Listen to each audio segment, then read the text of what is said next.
dude. Oh man. Crap, dude. Sorry. Sorry, guys. Failed you as a streamer. I failed you.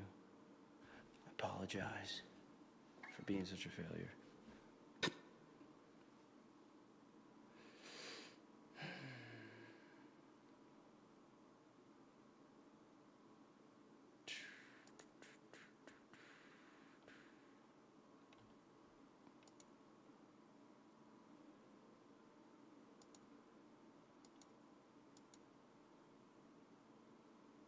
But wait. What's this do? Hold on. What's this do? What does this sound like?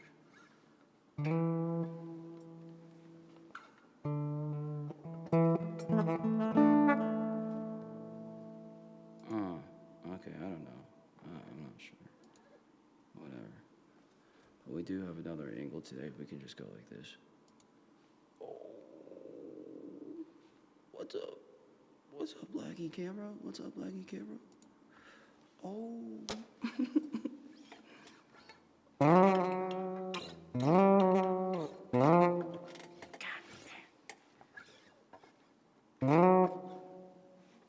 Wait, am I echoing? Dude, I think I'm echoing.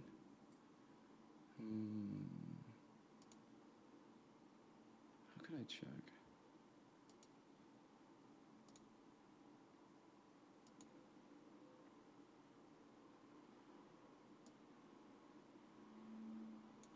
Alright, I'm checking.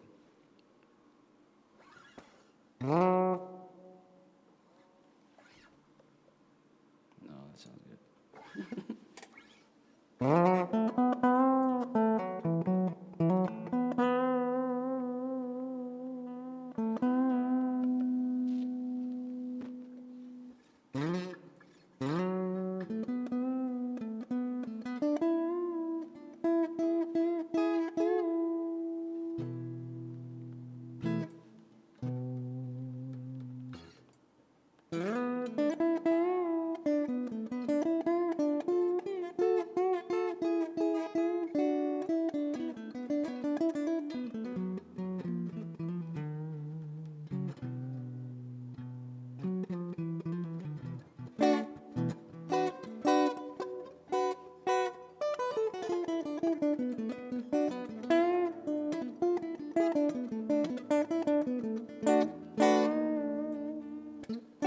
Dude, I heard an alert, so whoever did something, thank you. Appreciate it.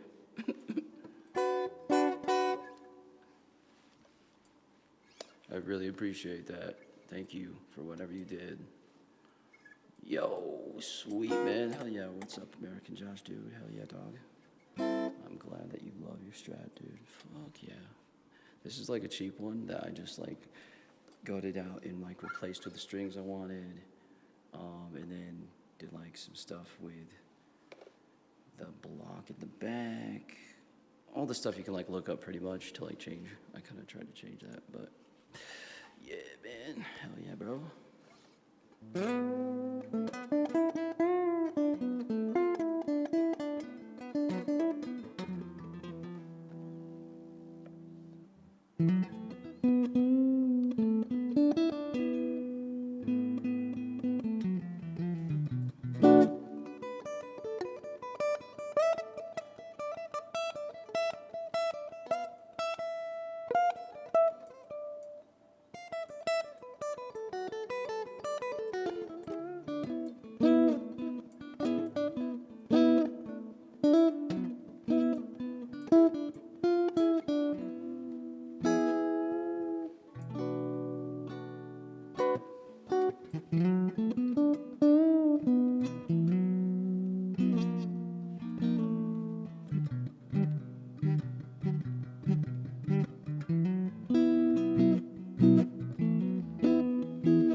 Yeah, man, I'm down. Let me check it out. Let me see if I can find it.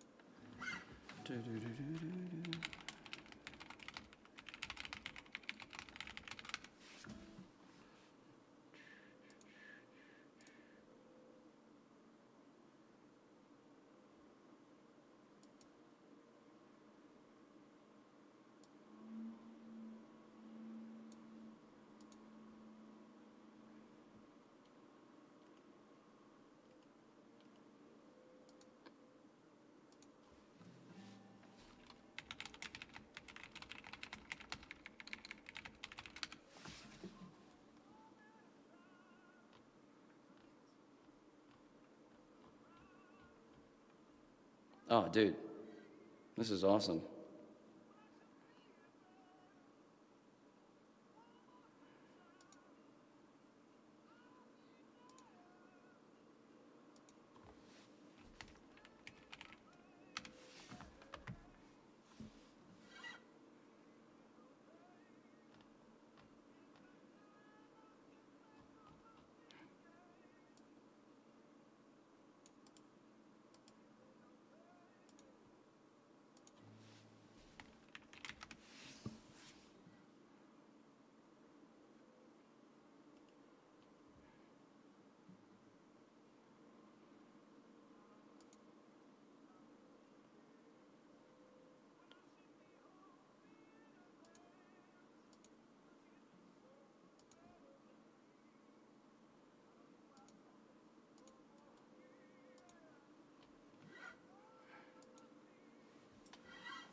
Dude, that sounds awesome.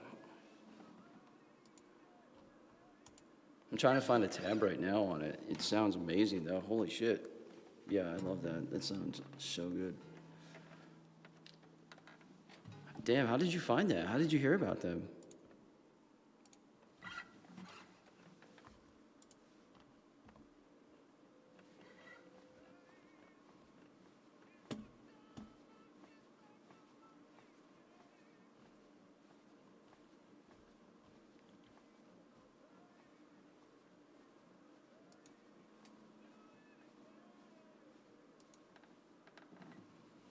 Oh man, that's amazing.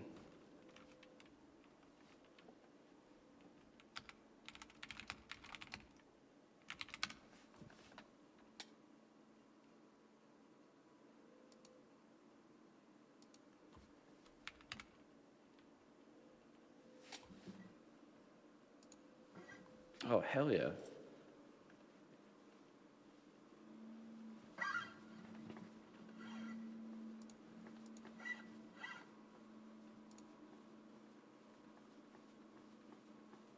Dude, nice.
Damn, that was amazing.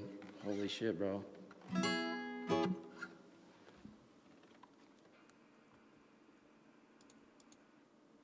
my gosh, man. That was incredible. And I can't find tabs anywhere. Oh my gosh.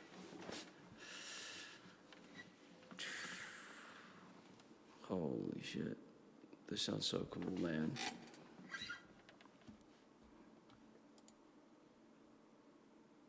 Yeah, thank you for telling me that.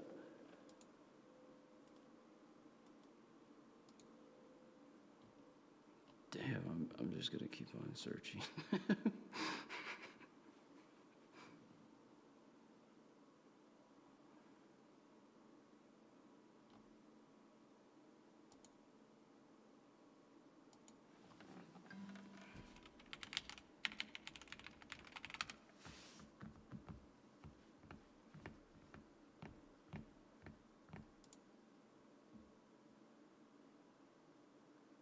Oh my goodness. Dude, we're gonna have to. Oh, yeah, yeah, I can tell. Dude, I could try to improv to it, man. That sounds awesome, but. Here. that makes me really want to just create the tab. It's so cool.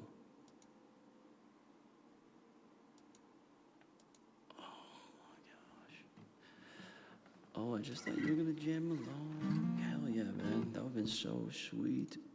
Let me see if I can just play that again.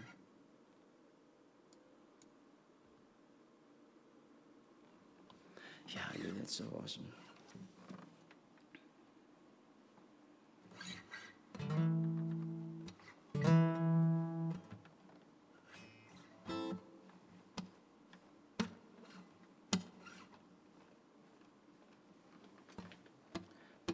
Dude.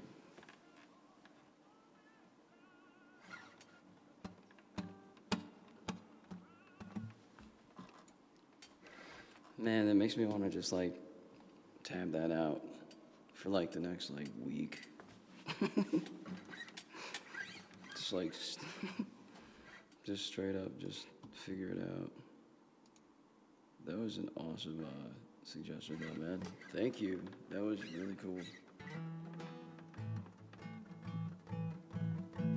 Yeah, how did you like find that band? Do you know them? Like, are they like your friends?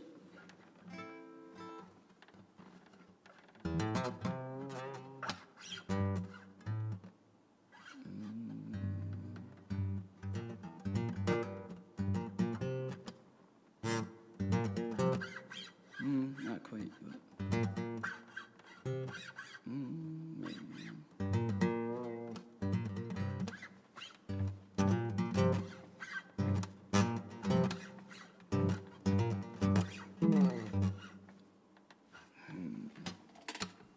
Oh, sweet, dude, that's awesome. Hell yeah. Yeah, that sounds great. Hell yeah. From Boston, dude, that's what's up. Hell yeah. That sounds amazing. I can't believe somebody hasn't tabbed that yet. Like, holy crap. We are all like missing out on an awesome song.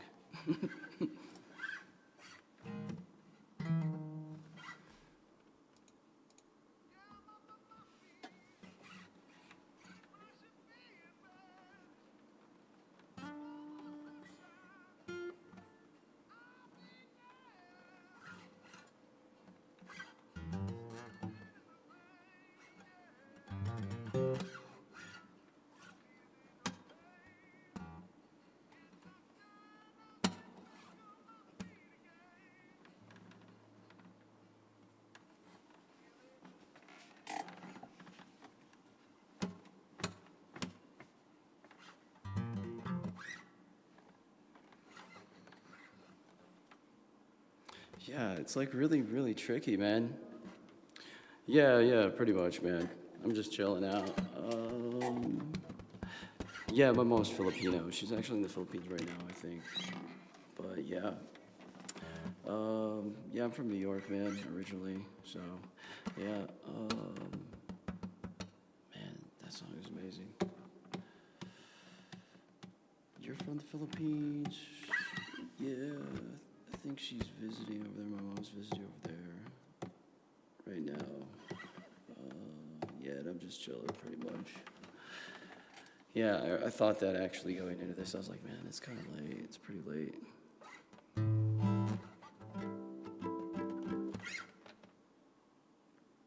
yeah, man. That was a great suggestion. Thank you so much for that. Hell yeah. That's what's up, man. So you're from Boston?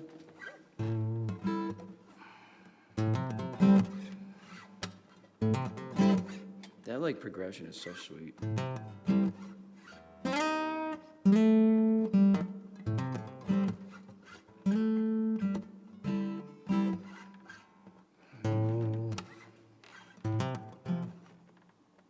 Oh, sweet. Right on. Florida? I'm from Florida, but I live in Boston. Oh, dude. Dude, yeah, I like everything. I was just, yeah. Actually, I was just going through tabs.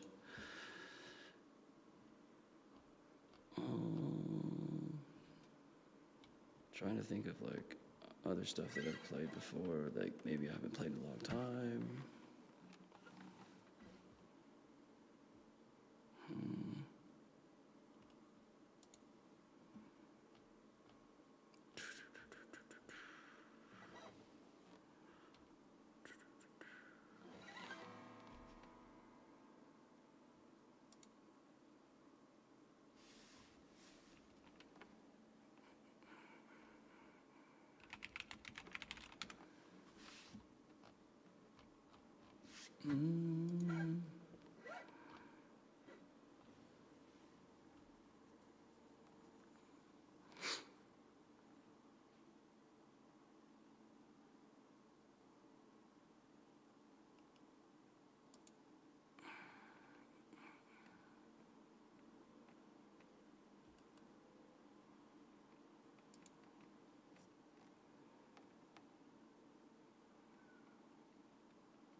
Yeah, but do you like Boston, man?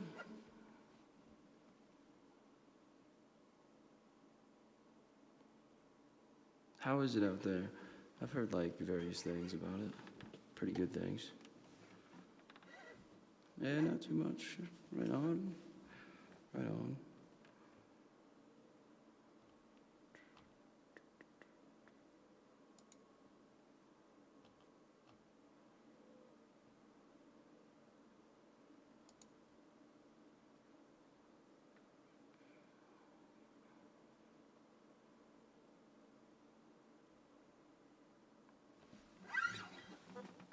I would rather be in a few other places. Oh, like where? Oh, that you already live. Like, oh, right on, right on.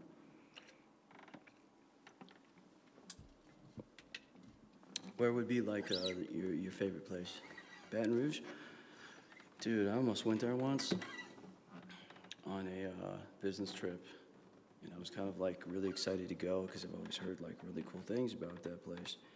And I watched that show. I think it's like in the New Orleans area. I don't know if it's like the same exact area, but it's like that Judge show. I don't know. It kind of gave me like the same vibe. I kind of like made the generalization that it must have been like somewhere near there, but it could be a different area. Milwaukee, sweet. Wait, is that like, that's like way far out west, right? Or is that, I can't remember what state that is, dude. Sorry. Yeah, Wisconsin, right on. Yeah, I used to play with some dudes out from Wisconsin. Haven't played with them in a minute, but yeah, that shit was always mad fun. Midwest, hell yeah. Amsterdam, like, do you mean like the Amsterdam out in Europe, or like? Oh, sweet, dude. Right on. Netherlands, nice. Heck yeah. Yeah, I actually just made my appointment for my passport. I was doing that, up late, so yeah. Man, that sounds interesting. I heard there's like a lot of people that will like live on boats out there, or like kind of like have these boats that are like pretty much entire houses, but they're just they have the convenience of being on the water and not being able to be flooded. Hell yeah, they look super nice. Like,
yeah, something like that.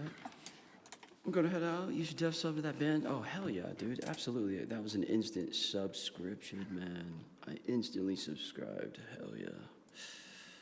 Emerson South, man. I will definitely try to put that out there too. For what it's worth, man. I really appreciate you. Thank you for stopping by, man.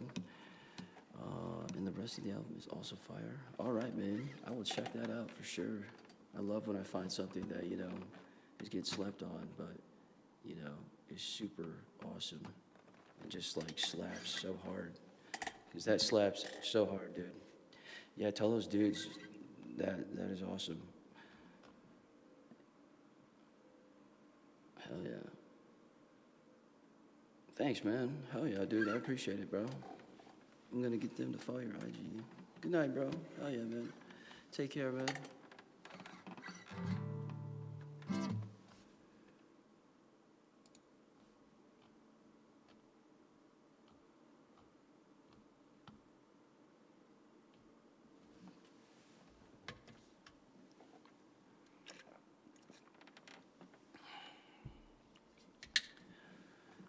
Oh yeah, by the way, do you know where I can like find their whole album and stuff? Or do you just do it on YouTube?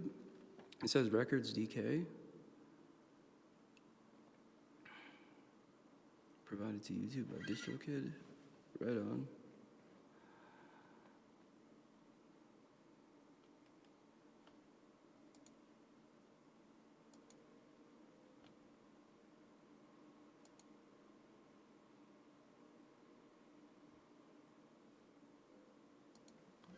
I wonder if they're on Spotify.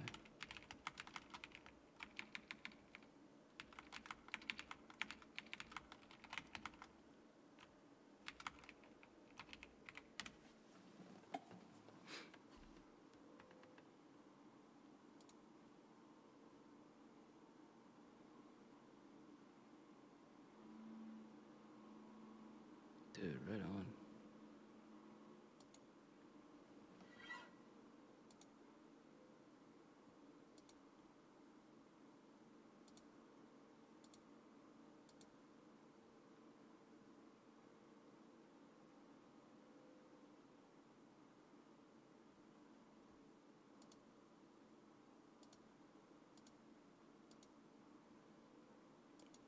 Sweet.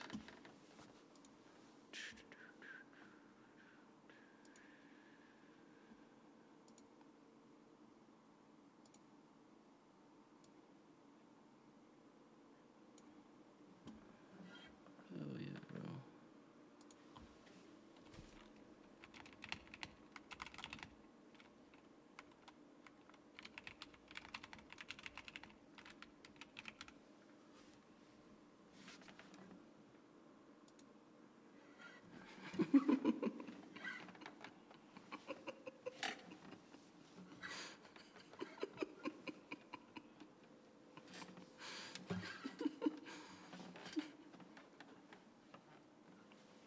Oh, that's amazing. Hell yeah, dude.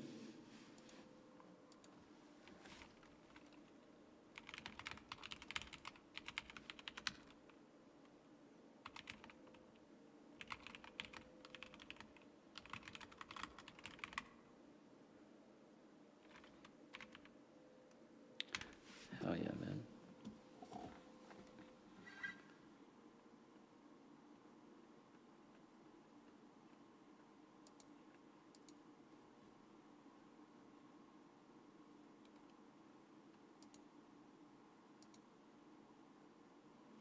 Right on.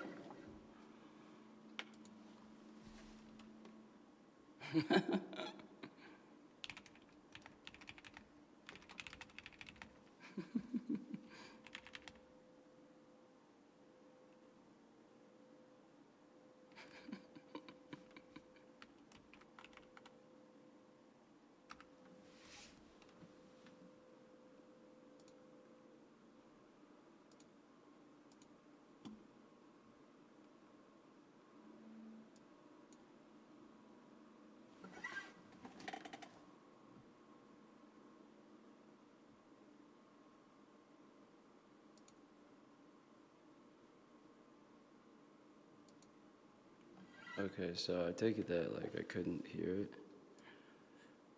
That it's not echoey.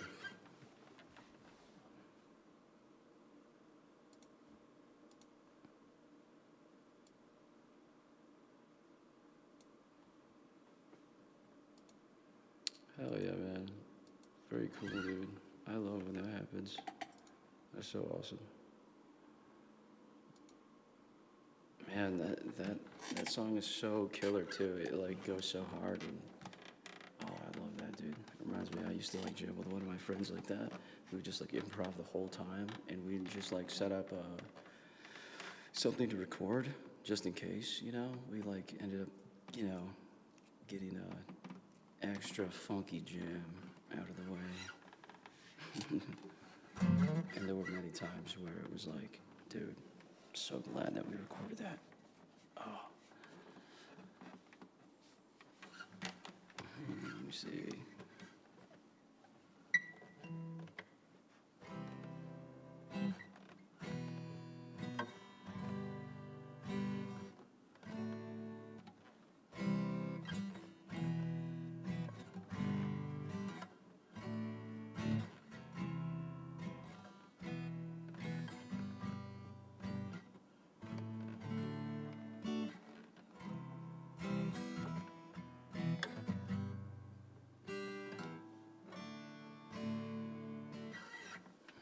Sometimes I just think tabs are totally wrong. They're just totally wrong.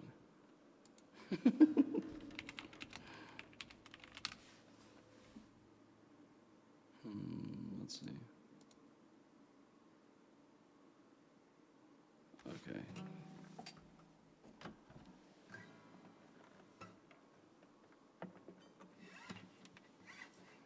So it says play this like this.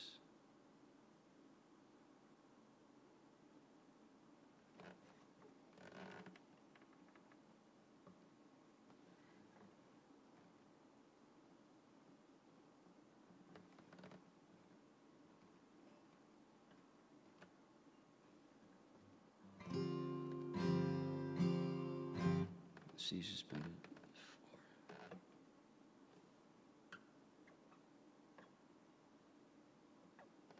4. Something like that. So it's like.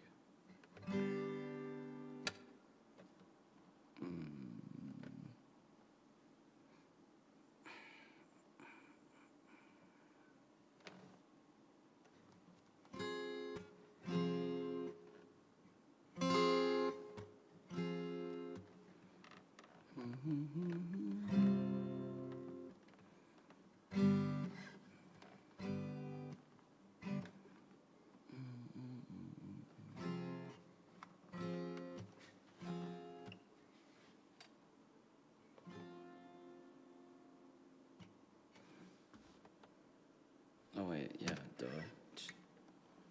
Gosh, I was like, that sounds like shit. What the hell? Why? Why does it sound so bad?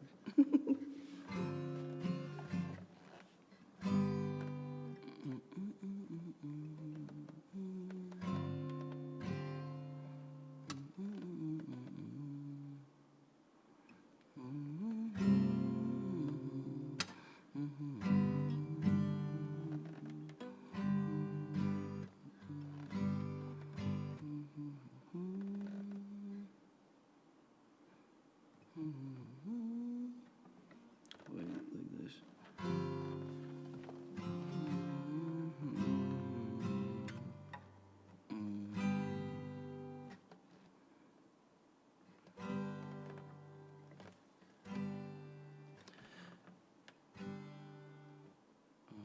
Okay.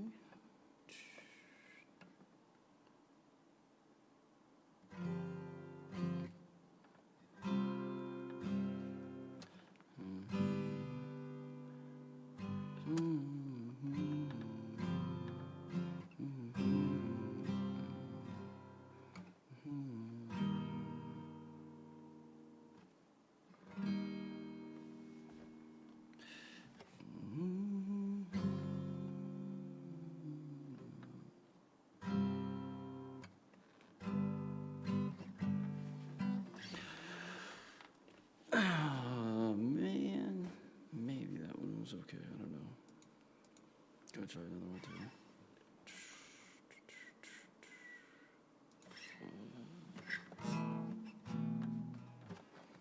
This one's normal.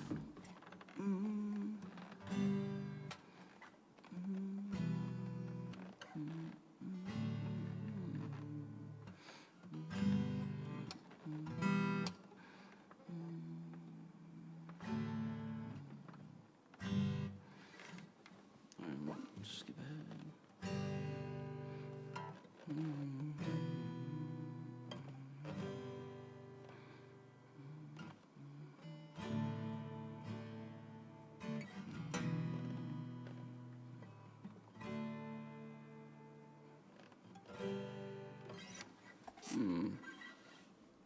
does that get 5 stars? Like, seriously?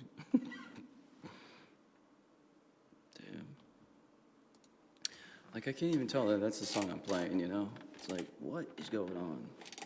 But then I play this and it's like so obvious, I feel like.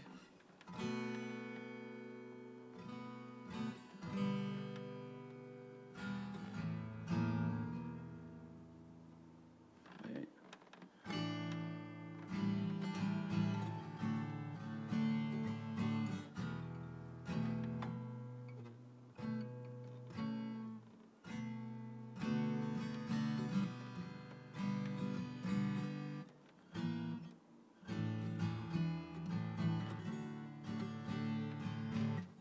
Yeah. I know a girl, she puts the color inside of my world. She's just like a maze where all of the walls are continually changed. And I've done all I can to stand on the steps with my heart in my hands. Now I started to see maybe it's got nothing to do with me. Fathers be good to you. Wait, you know. Fathers be good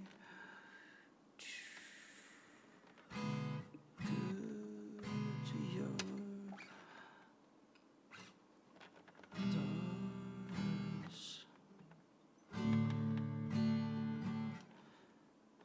Daughters will love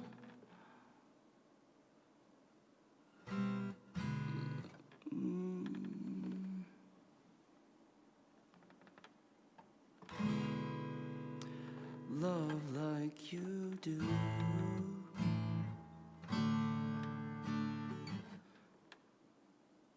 Girls become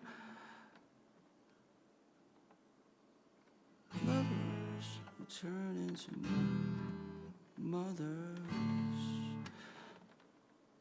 So mothers be good to your daughters too.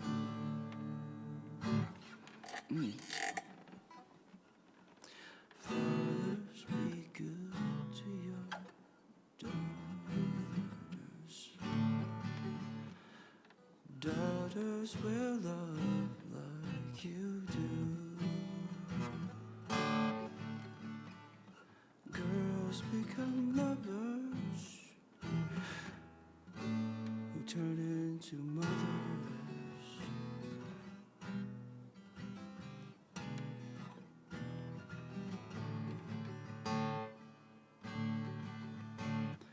So mothers be good to your daughters too. Hell yeah.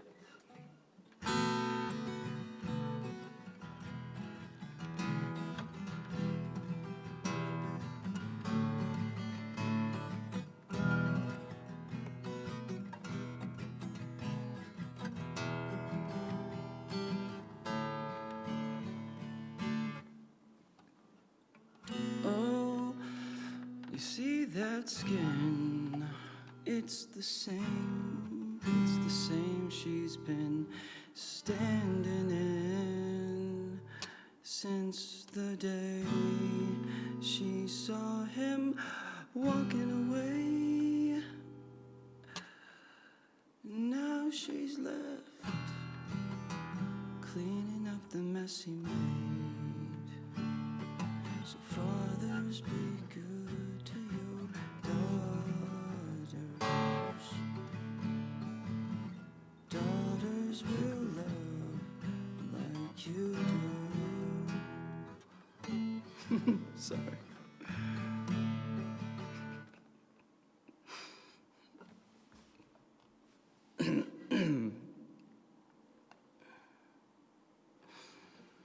Girls girls become lovers who turn into mothers.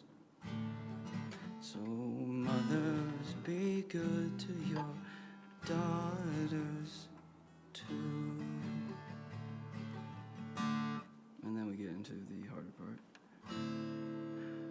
Boys,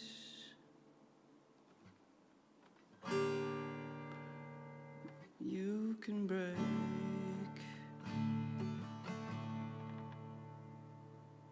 Wait, what's this one? Find out how much these is spent.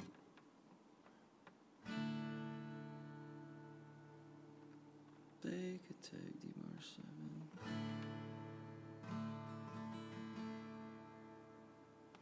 Dude, wait. How much they could take.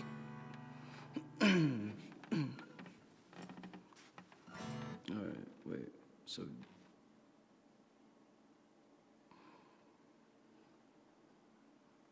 what the hell?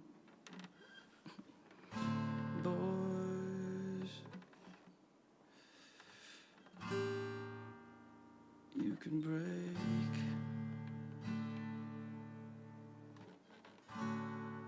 Find out how much they can take. Boys will be strong, and boys soldier on the F sharp. So like,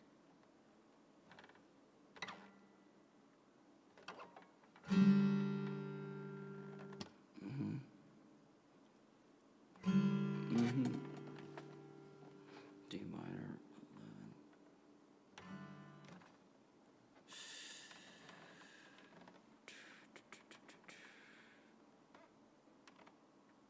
Wait, I think this is it.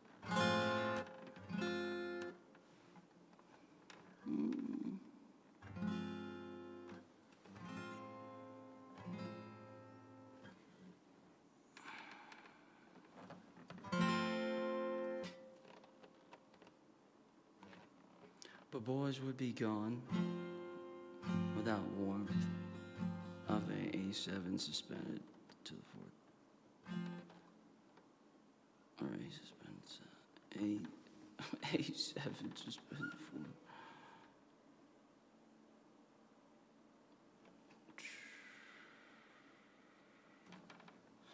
Without warmth of a woman's good heart.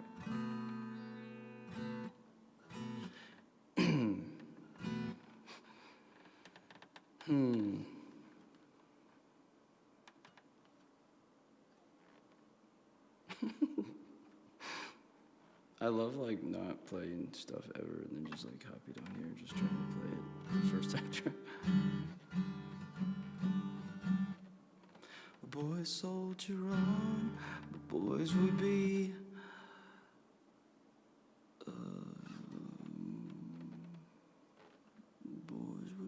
gone without warmth of a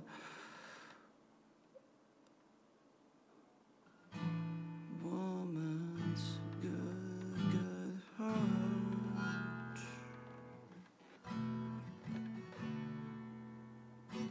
Something like that. And then back to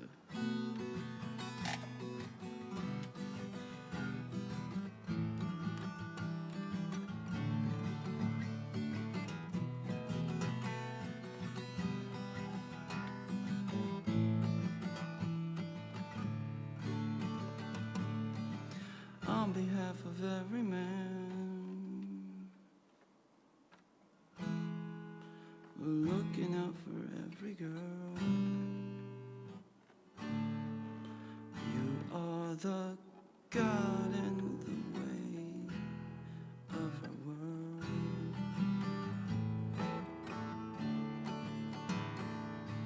So fathers, be good to your daughters. Daughters,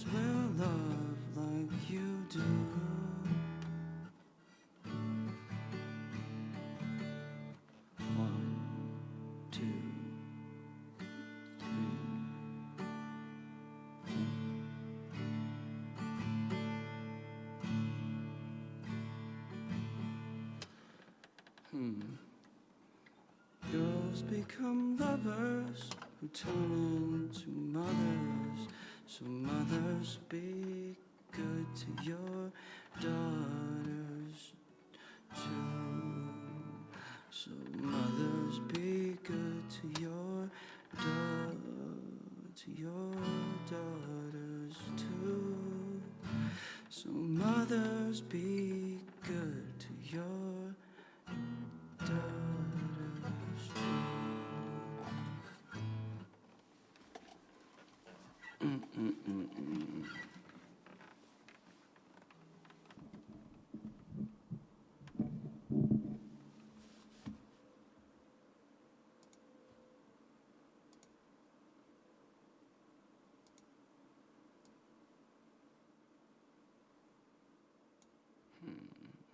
Okay.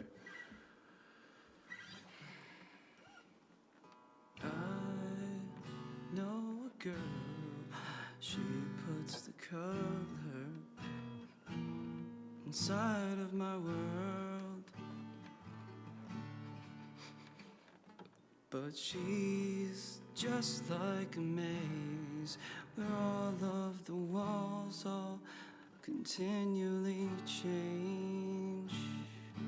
I've done all I can to stand on the steps, my heart in my hands. Now I started to see maybe it's got nothing to do with me. Fathers, be good to your daughters. Daughters will love like you do. Girls become lovers who turn into mothers. So mothers, be good to your daughters too.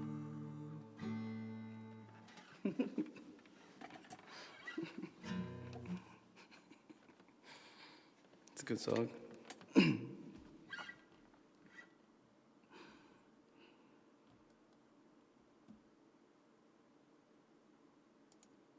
I think that's like why it was like just a lot more interesting for me to like do that shit when I was younger too. I would just like learn a song, play a song. As soon as this sounded like relatively like accurate, I would just move on.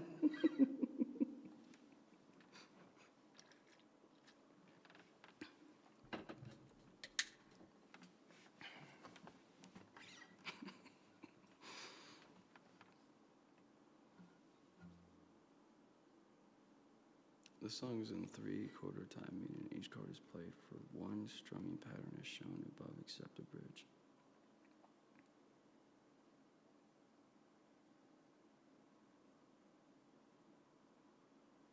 Okay. So, instead of that, he goes like this.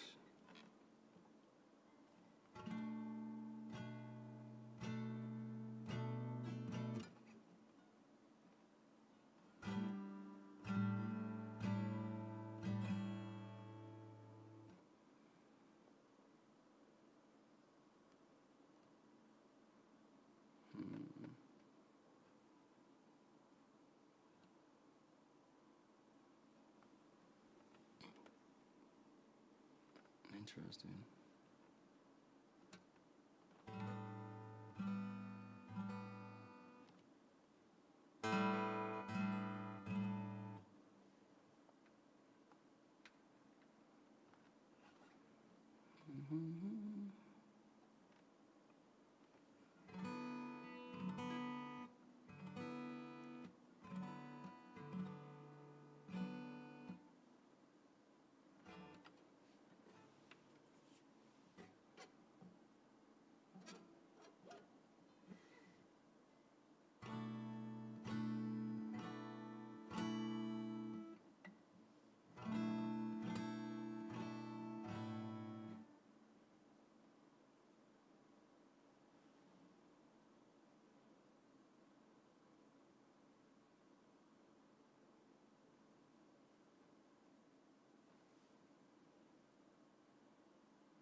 Hmm.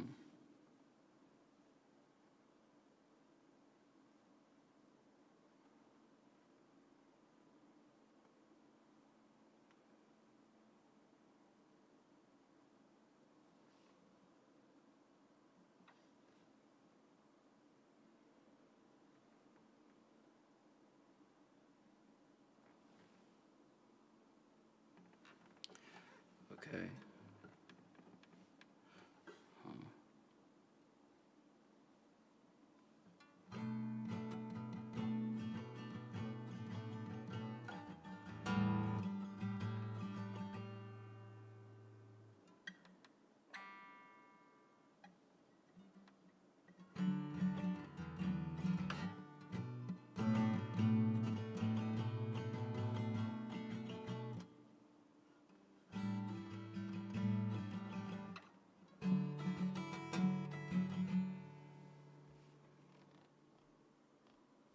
Right.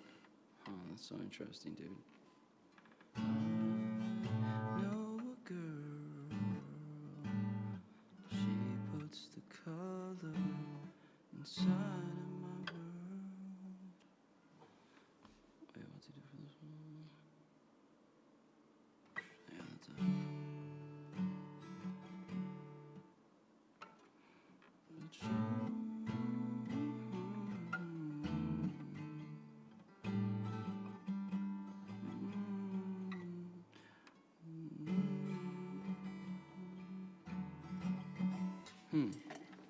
Wait, what's this part? Strumming pattern is the same for bridge, but some chords you will hold for 2 measures. Have them indicated with the 2 next to ones you will hold for 2 measures. The E9 suspended 4, you can hammer onto the 8th on the B string during your second measure. Cool.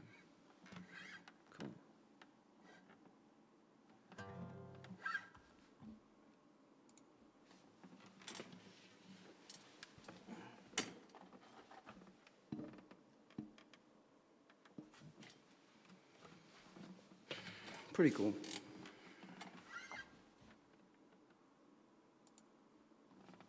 All right.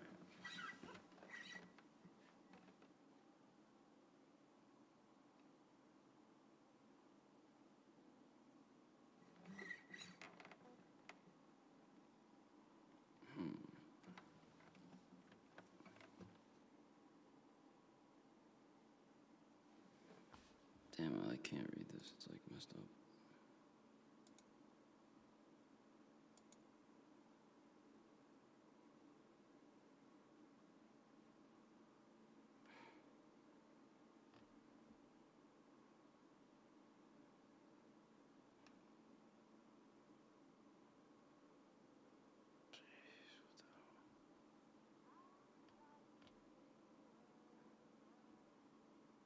Thank you, somebody.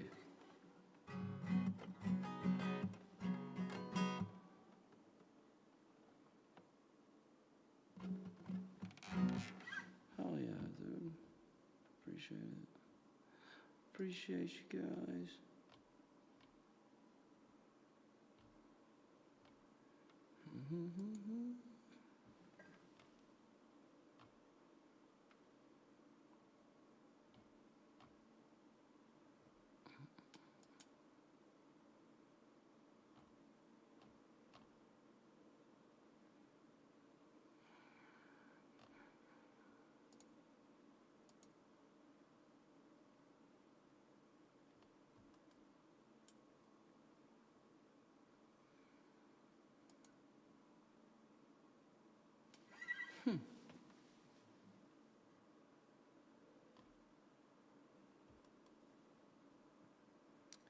Tayers, what up, dude?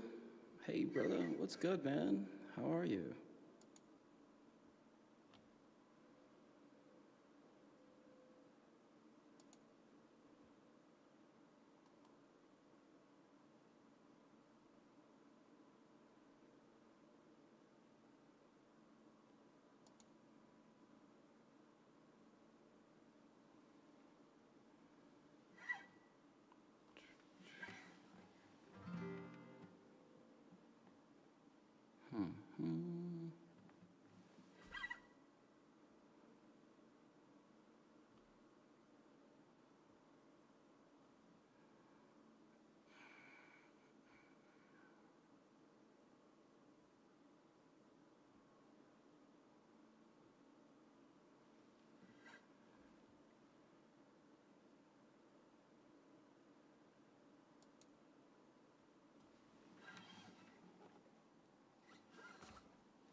Whoa, that's the closest thing.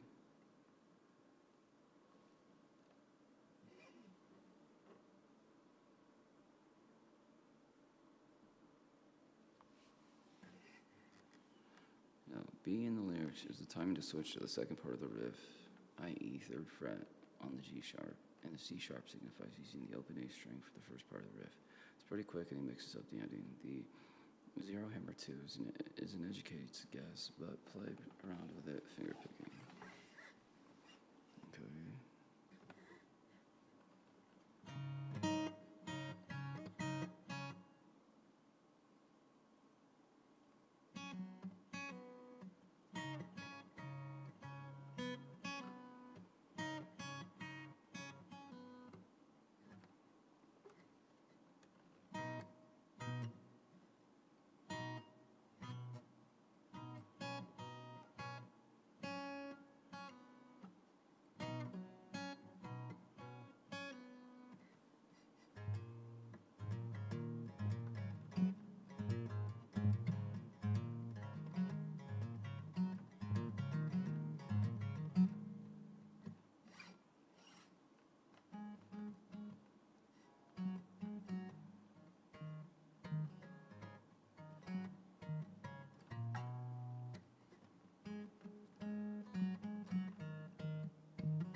It's not a silly little moment. Mhm. It's not the storm, it's not the storm before the calm. It's not a silly little moment. Oh shit. It's not a silly little moment. It's not the storm before the calm.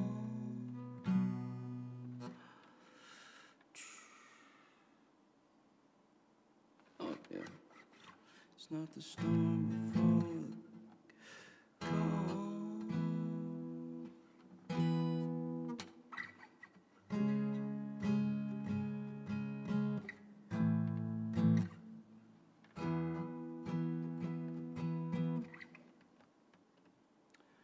This is the deep and dying breath of this love we've been working on. Can't seem to hold you like I want to, so I can feel you in my arms. Nobody's gonna come and save you. We pull too many false alarms.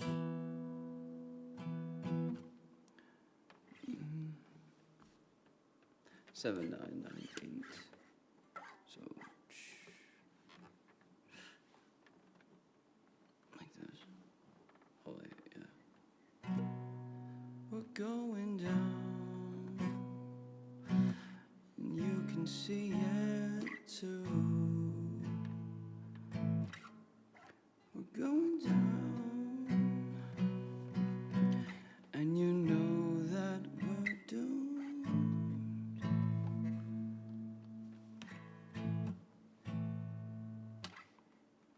My dear, we're slow dancing in the burning room.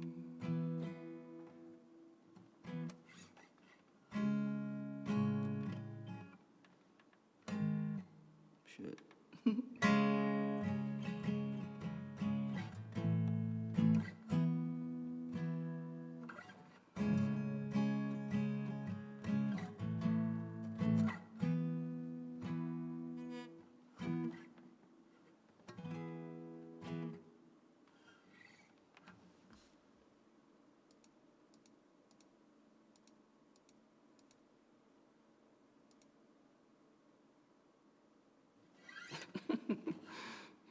Jeez, dude, that looks so.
It's not a silly little moment. It's not the storm before the calm.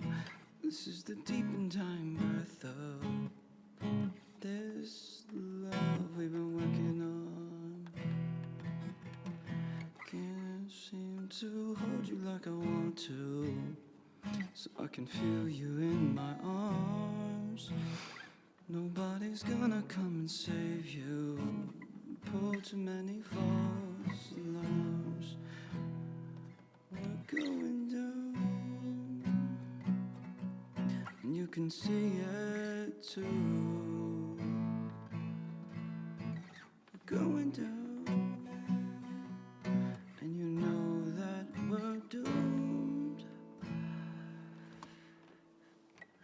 My dear, we're slow dancing in a burning room. What a cool song. I was the one you always dreamed of. You were the one I tried to draw. How dare you say it's nothing to me? Baby, you're the only light I think I ever saw. I'll make the most of all the sadness.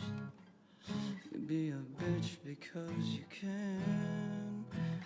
You try to hurt me just to help me, so you leave me feeling dirty cause you can't understand.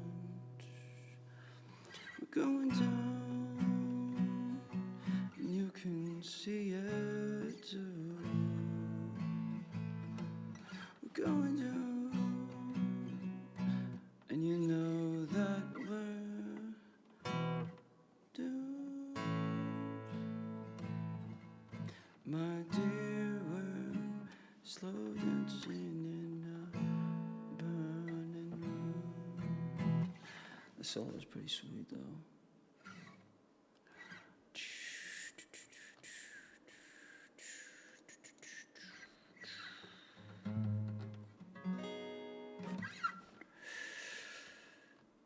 Man.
Oh yeah, I forgot to do that one song too. Mm-mm-mm-mm-mm.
I think it goes. Wait, let me see. What was I gonna put on here?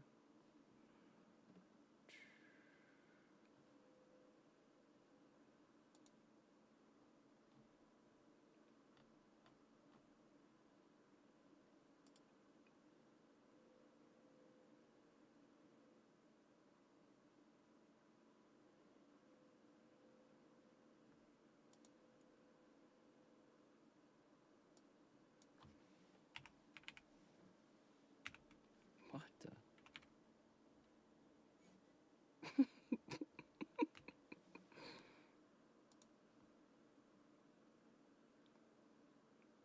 Like sometimes there's auto suggested like stuff in the thing. I have no idea like how it gets there or why.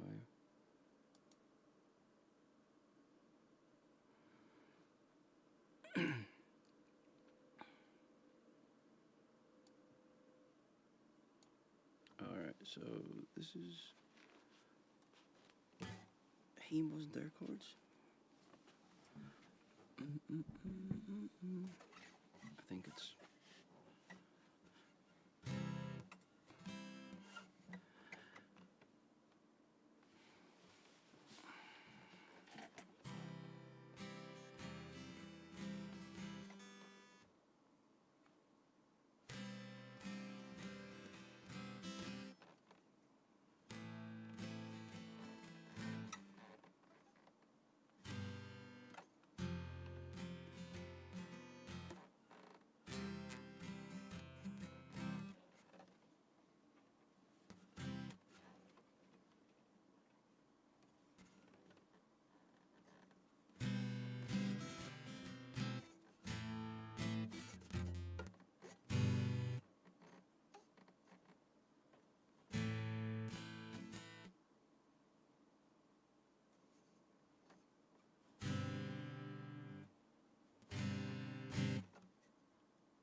I don't know what comes next. A 6-foot hole, a golden fence to live forever. Never had much appeal to me. I don't care for getting help. I'll drink all day and hurt myself. I won't move on if all the memories are washed into gray. I know you can't live forever, but maybe just one more week. Let me fix that. I don't think there's a God who could love you as much as me. I'd put the gun in my mouth if I knew they were down to do the trade. I know you can't live forever, the infinite stages of grief.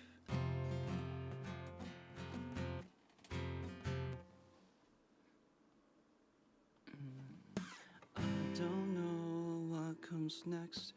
A family home, a steady check, the smell of roses from the suburb I settle out east. I see that road from where I'm at. Would tie my shoes and walk right back. I'll never stray from the place where you still feel alive to me. No, you can't live forever, but maybe just one more week. No, there isn't a God who could love you as much as me. I'd put the gun in my mouth if I knew it would keep you here to stay. I know you can't live forever, the infinite stages of grief.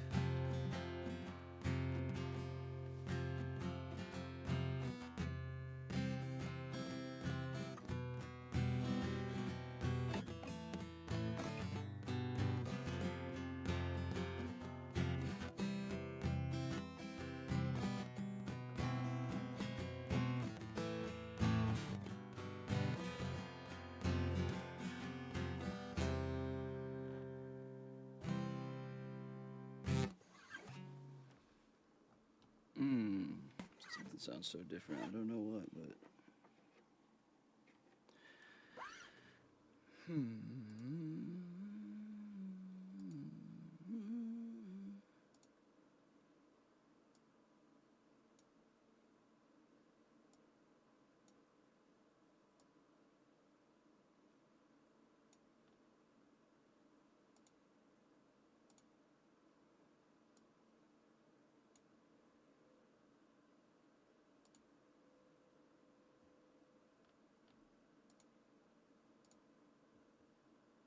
I wonder if this is.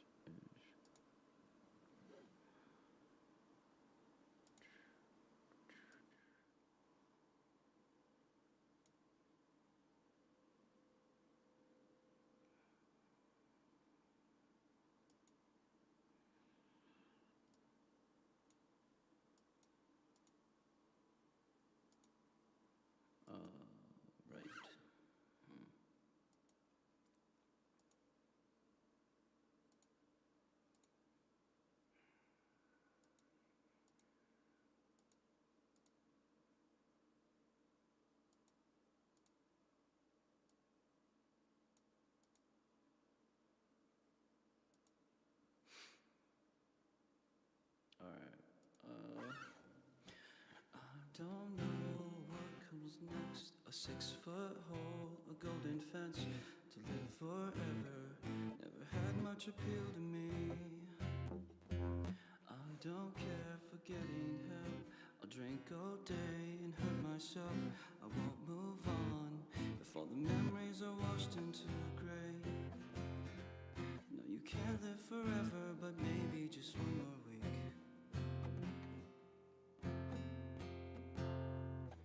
I don't think there's a God who could love you as much as me. The gun in my mouth if I knew they were down to do the trade. I know you can't live forever, the infinite stages of grief.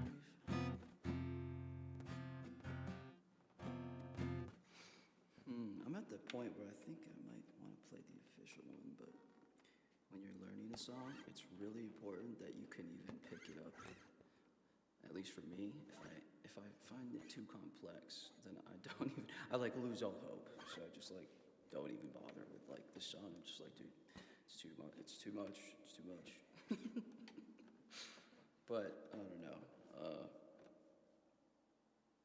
There is like a couple versions on Ultimate Guitar. I have like a 20-year-old account on there.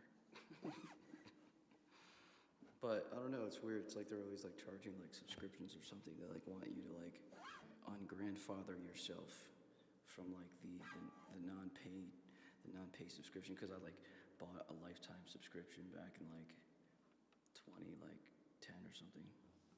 When they were just rolling those out, I was like, yeah, hell yeah, I'll do that. And then now they're like always trying to be like, hey, yeah, so for like 20 more bucks, you could. I just think that's so funny, like, that's so hilarious.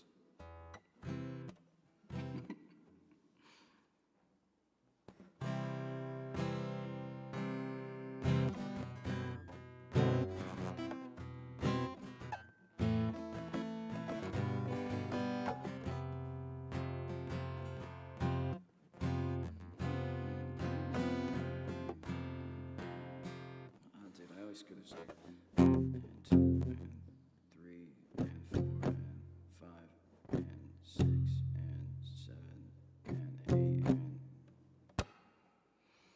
damn it. 1 and 2 and 3 and 4 and 5 and 6. Man. It's like so much easier just to like try it by your ear, you know, to like time it right.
I don't know what comes next. A family home, a steady check, the smell of roses.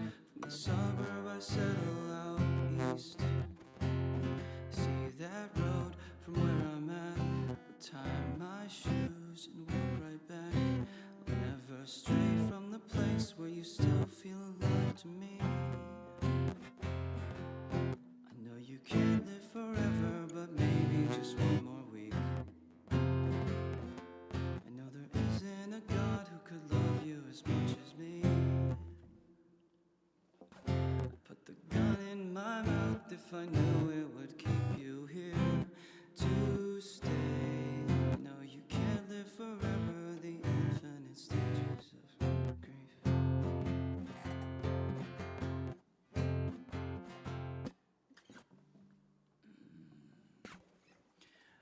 Don't know what comes next. A 6-foot hole, a golden fence to live forever.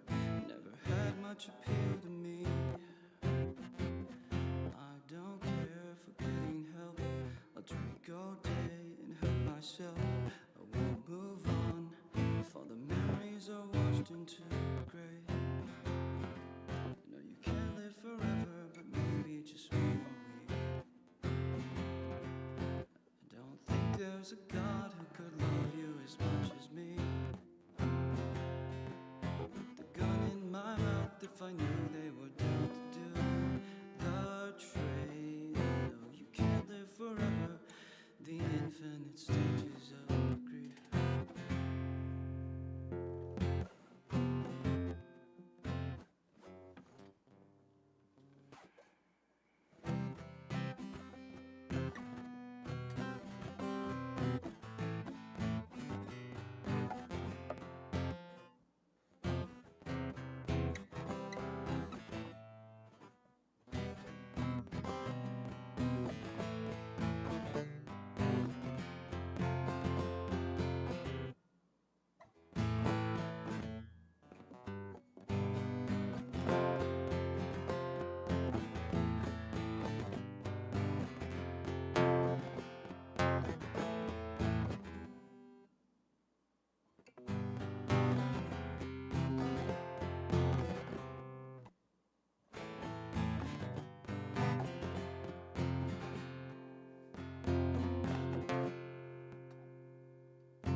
was cool. I always wanted to learn how to do that thing by John Mayer when he's like doing that.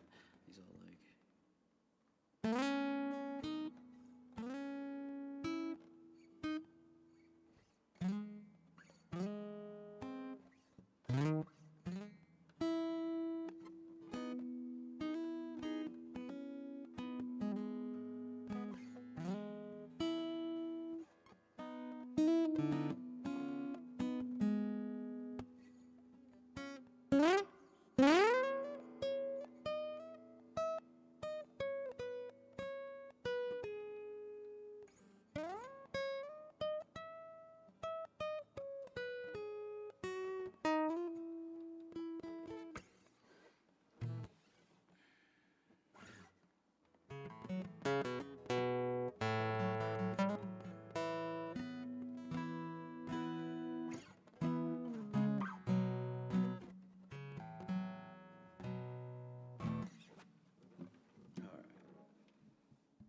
Sweet.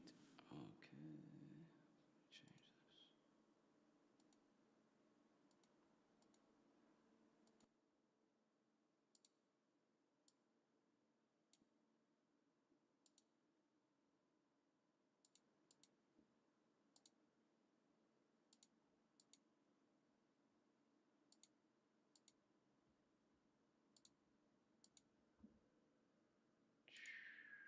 All right. Sweet, man.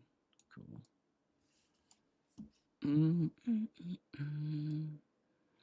What up, Conqueror? Thanks for the lurk, dude. Appreciate you, man. Appreciate you, bro. I'm just chilling out. Swimming through all these tabs.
Hmm.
All right. I think I'm gonna just go on with some Mr. Ballin.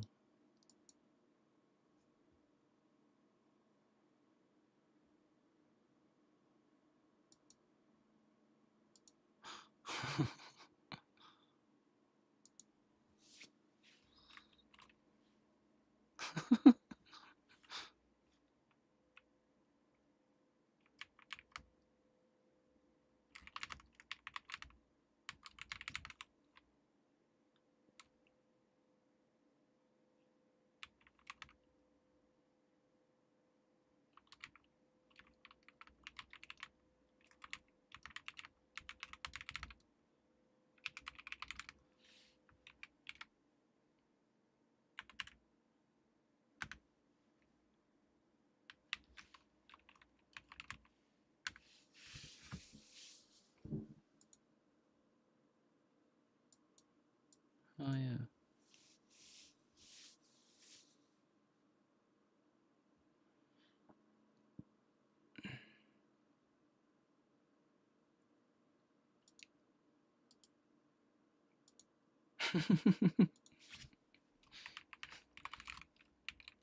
Just barbecue ones. I love Dino Nuggies though.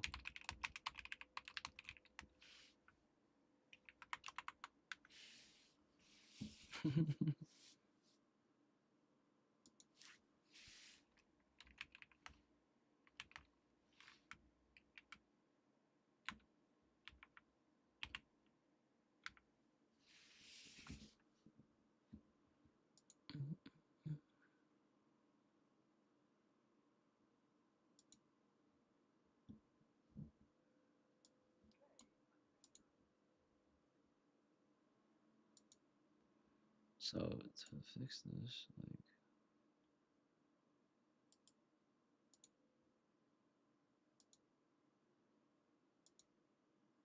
okay.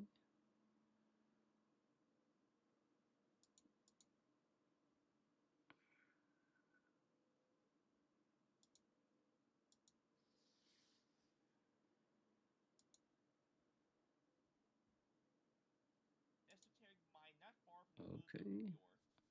Village of Muir. Esoteric rarely left after the great. Oh, wasn't that the? I saw a snail behind the female bugbear.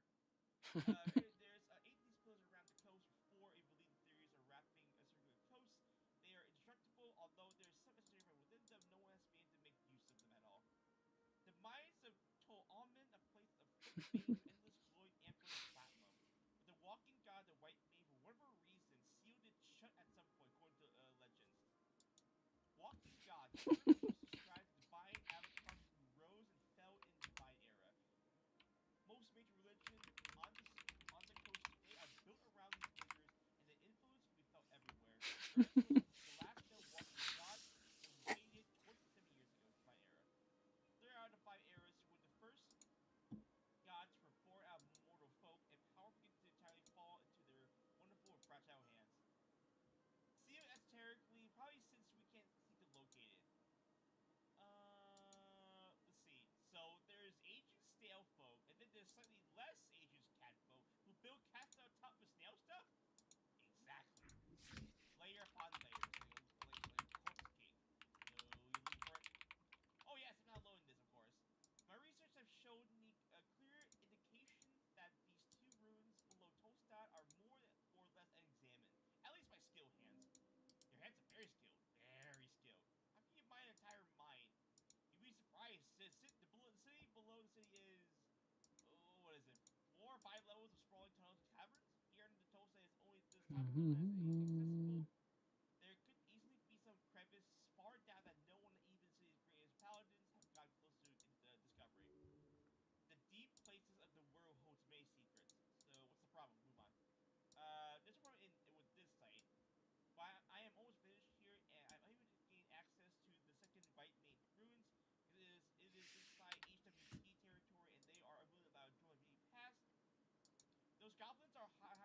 3 true stories where the facts in these stories are so bizarre, people today are still trying to explain them. But before we get into today's stories, if you're a fan of the strange, dark, and mysterious delivered in story format, then you've come to the right place, because that's all we do, and we upload 2, 3, even 4 times every week. So if that's of interest to you, when the like button tries to tell you something really important, just constantly interrupt them every few seconds. Also, please subscribe to our channel and turn on all notifications so you don't miss any of our weekly uploads. Okay, let's get into today's stories.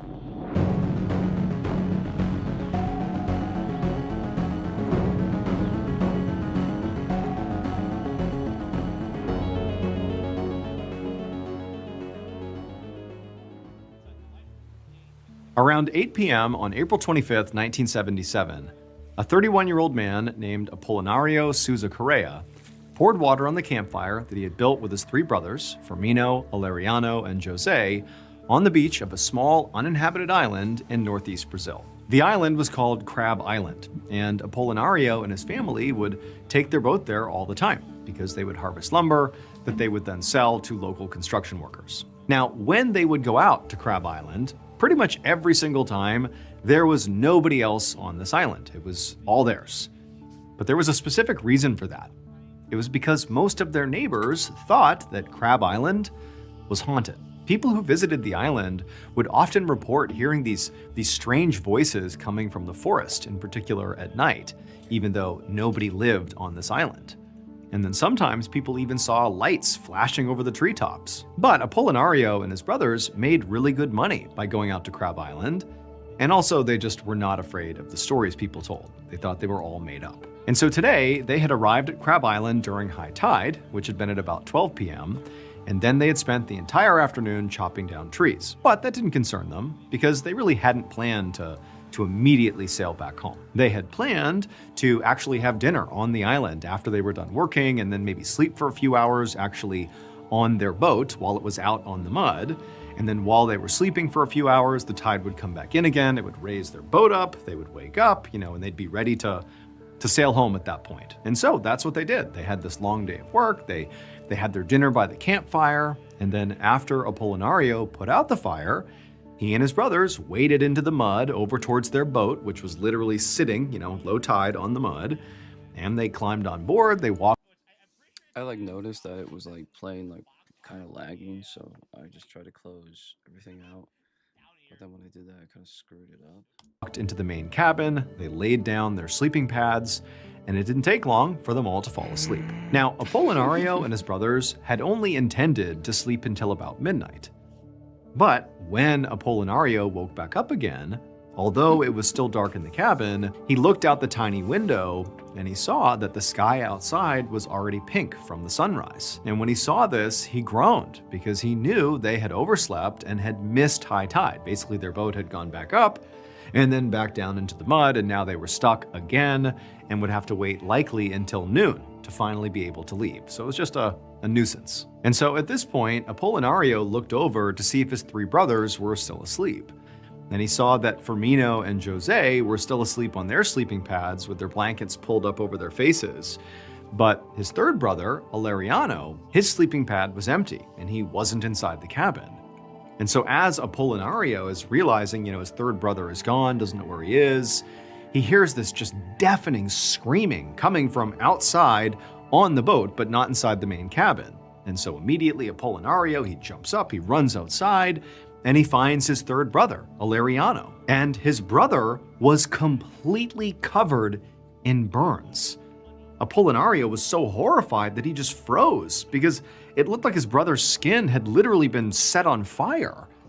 And then he noticed something even stranger about the whole thing, which was, his brother, despite being so badly burned, his clothes didn't appear burned. It was like literally just his skin. Like somehow his skin had caught fire, but nothing else on him. And his brother is just screaming in agony, and Apolinario has no idea what to do. He has no idea how this even happened. And while this is happening, this sort of shocked moment, Apolinario begins to hear moaning coming from back inside the cabin where he came from. And so just sort of acting on instinct, he ran back inside the cabin, and remember his 2 brothers, Firmino and Jose, their blankets were up over their heads, so he hadn't seen them yet. And so he runs in, he knows the moaning is coming from one of them, and he pulls back the blankets, and he sees the moaning is coming from Firmino, and his skin is just horribly burned. Like his skin is literally falling off his body, but just like his other brother, his clothes didn't appear to be burned at all. It was like just his skin had been set on fire, and he's moaning in just pure agony. And then Apolinario, he looks over at his other brother, who's also on his sleeping pad, Jose, and he was not burned, but he was dead. Now, unfortunately, because of the tides, Apolinario still had to wait a full 6 hours before he could get his brothers off the island. And so they waited until the tide came in, and then finally they took off. And then when they got back to land, Aleriano, who was the one who was screaming outside the main cabin, who had, burns all over his body, he was badly hurt, but not maybe critically so.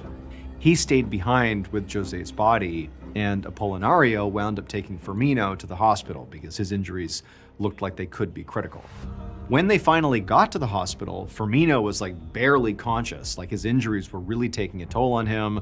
It was like his body was shutting down.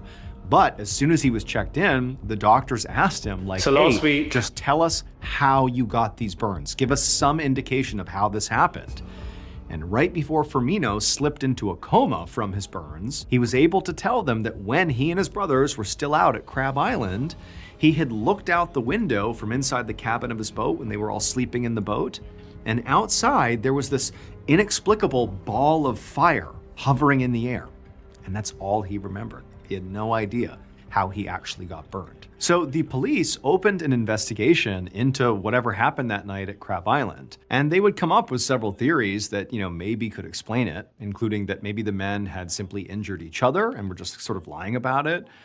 Maybe they had taken drugs or were under the influence of something, and while being that way, they could have hurt themselves or each other, or just something could have happened that they didn't remember. Or another theory was maybe lightning struck the beach and somehow reflected off the sand, and bolts of lightning made their way out into the boat and, burned 2 and killed 1.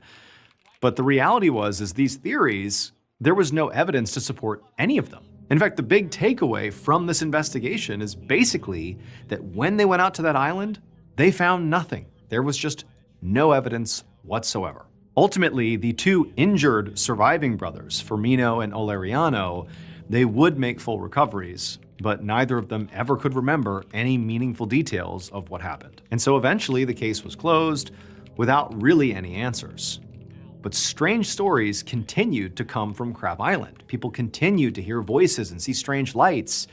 And then finally, in April of 1986, so 9 years after the death of Jose, a different crew of 4 men traveled out to Crab Island to harvest timber, and at some point they all recalled hearing this loud crashing sound out in the woods, and then they all just fell unconscious.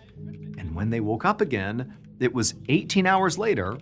One of them was dead, and another one was inexplicably covered in burns. And just like the brothers 9 years earlier, the survivors of this incident had no memory of what happened. No way. No evidence whatsoever. Ultimately, the 2 injured surviving brothers, Firmino and Oleriano, they would make full recoveries, but neither of them ever could remember any meaningful details of what happened. And so eventually the case was closed without really any answers. But strange stories continued to come from Crab Island. People continued to hear voices and see strange lights. And then finally, in April of 1986, so 9 years after the death of Jose, a different crew of 4 men traveled out to Crab Island to harvest timber, and at some point they all recalled hearing this loud crashing sound out in the woods, and then they all just fell unconscious. And when they woke up again, it was 18 hours later. One of them was dead, and another one was inexplicably covered in burns. And just like the brothers 9 years earlier, the survivors of this incident had no memory of what happened. Oh my God. This is That's pretty crazy. a paid ad by BetterHelp. It's normal to long for a time when, connection felt easy and being close to people didn't take so much effort. And then you take a look at your life now and it just feels different, busier and more complicated. I mean, there are moments I think about sometimes, nothing big, just, sitting with people I cared about, talking about nothing. At the time, those moments themselves didn't feel important, but now, looking back, I think I'd tell that version of myself to cherish those moments as they were occurring because they don't last forever. And so someday, the relationships you have today may be the ones you wish you had held on to a little bit tighter. Therapy may be able to help you work through life's changes and provide the tools to navigate what's next, even if it looks different than it used to. BetterHelp makes starting therapy easier. Take the quiz and get matched with a credentialed therapist quickly. Switch anytime at no extra cost if it's not the right fit. BetterHelp has served over 6 million people globally. Click the link in the description or go to betterhelp.com/MrBallin and get 10% off your first month of therapy.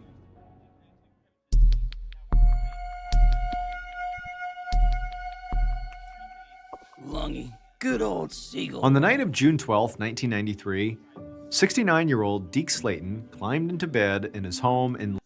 If you don't know, Lungy is it's like the frog mascot that Mr. Ballin will use. In America right now. That's great. They say And he calls him Seagull Lung and stuff, and he makes like all these jokes about it. He's awesome.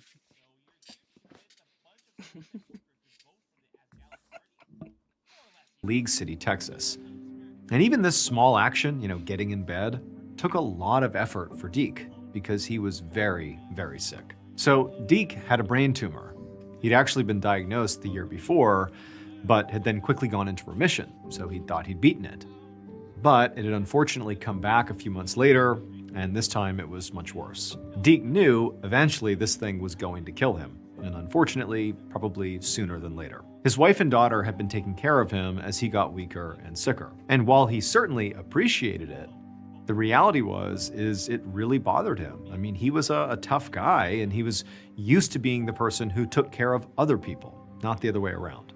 But more than that, the worst part of him getting sick was he hadn't been able to fly a plane in months. So Deke was like a legend in the aviation community.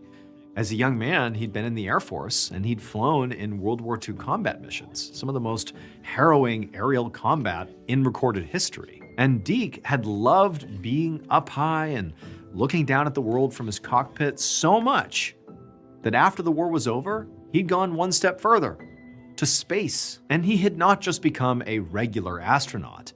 He'd been on NASA's first team of astronauts to literally ever go to space. And then after he had gotten too old for space trips, he continued to work for NASA in various capacities until his retirement 10 years ago. But retiring had not meant he just stopped, aerial travel completely. I mean, he was done flying into space, but he still flew planes. In fact, he was a hugely successful amateur air racer, which is a competitive sport where aircraft race one another through basically an aerial obstacle course. And so now, as Deke's life was sort of slipping through his fingers, all he found himself wanting to do was just go fly.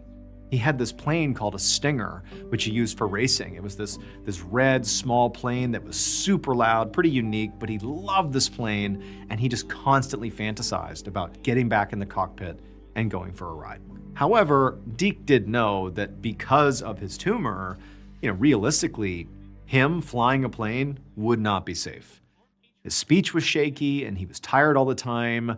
Also, his balance and decision-making were affected. And then on top of the physical limitations from his tumor, also there was the reality that his Stinger plane was currently in storage. But as Deke laid in bed that night, feeling just physically awful and, literally Trying to remember what the title of this one was.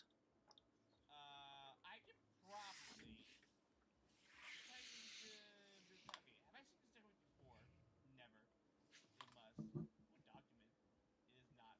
Okay. I can roll that. That's a 5DC. What's up? What's on your mind? Yeah. See, there you go. You scan the text again, checking for spelling, phrasing, and terminology. It is perfect. A single error, except the date. It says the rally is supposed to be held on the 16th, but probably expired. Look at the dates. Yeah, it's expired. Okay. About the rally, I checked the papers, returned to PPG. Let's see. Wait, more French running. I had the DOC held, and the thing, if I remember correctly, even if you don't have the DOC held, as long as you're feeling his life sort of slipping away, slipping a step further, but not the right fit. BetterHelp. One last flight. That's what it was called. Yeah, these people expired last week. Takes the paper, shakes his head. Up, I am taking my Stinger out of storage and I am going for a ride. The feeling is also there was the reality that his Stinger plane was currently in storage. But as Deke laid in bed that night, feeling just physically awful and, literally feeling his life sort of slipping away, all he wanted was just one more time to fly. And it just became so overpowering, that desire to fly again, that he decided while he was laying there that tomorrow, first thing in the morning, whether I am sick or not, I am getting up, I am taking my Stinger out of storage, and I am going for a ride. Early the next morning, at the John Wayne Airport in Southern California, which was over 1,500 miles away from where Deke lived, an airport manager stepped into his office, ready to start his shift. He worked for the airport's noise abatement department, which was responsible for making sure that the planes that flew in and out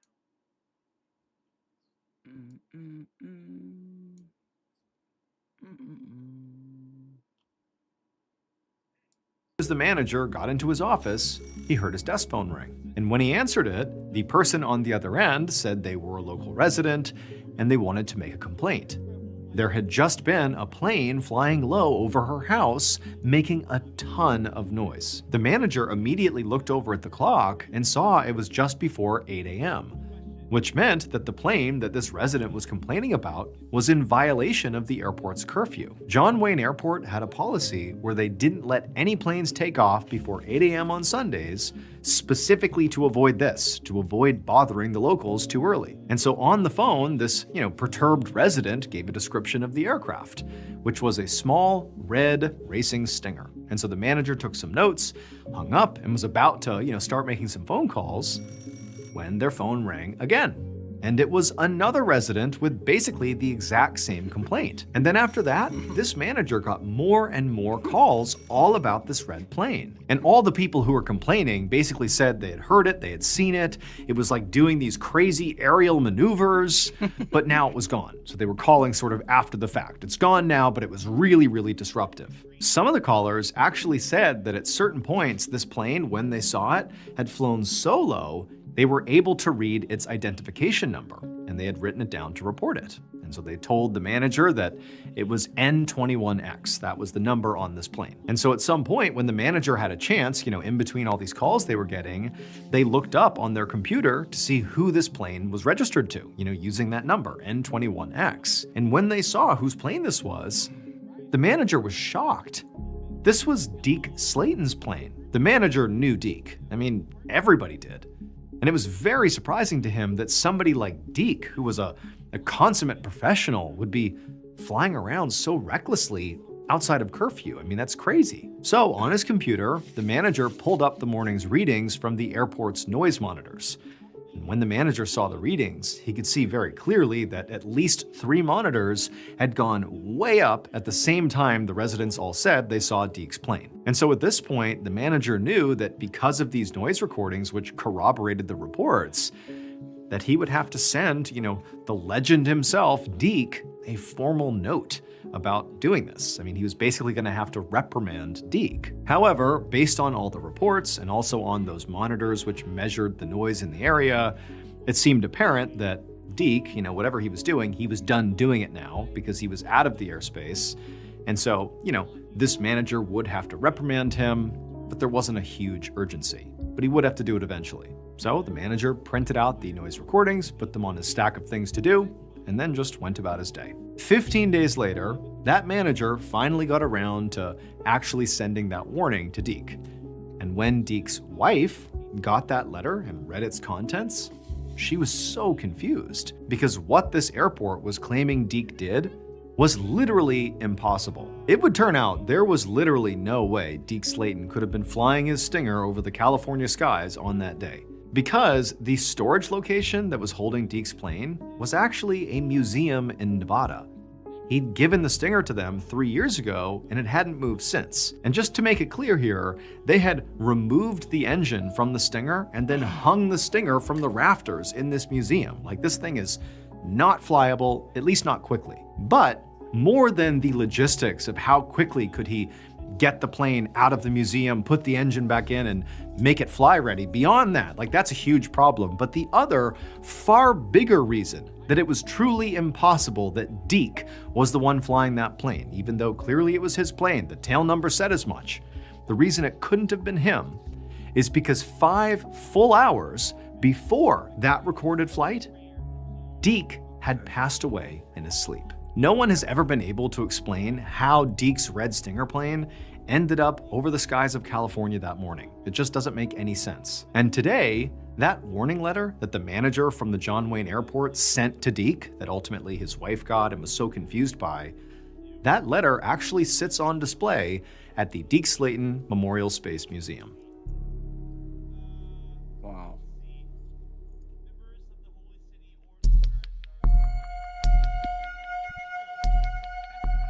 What the hell, dude? That's like some crazy shit. One morning in June of 1972, a hospital administrator named Harold Michaels ran down the hallway of the Alameda Hospital in California. He was totally out of breath. He was going as fast as he could, and as he turned the corner, he nearly knocked over a gurney, but he didn't even stop to apologize to the person who was pushing it. He just kept on running as fast as he could until he got to the cafeteria, where all the nurses and doctors were eating before they started their morning shift. And as soon as he got in there, totally out of breath, he just yelled out to everybody to, "Hey, pay attention, I have a very important announcement." And so immediately, the room goes silent, all the staff, they turn to look to see what's going on here, and all he said was, "The hospital needs to update its disaster plan."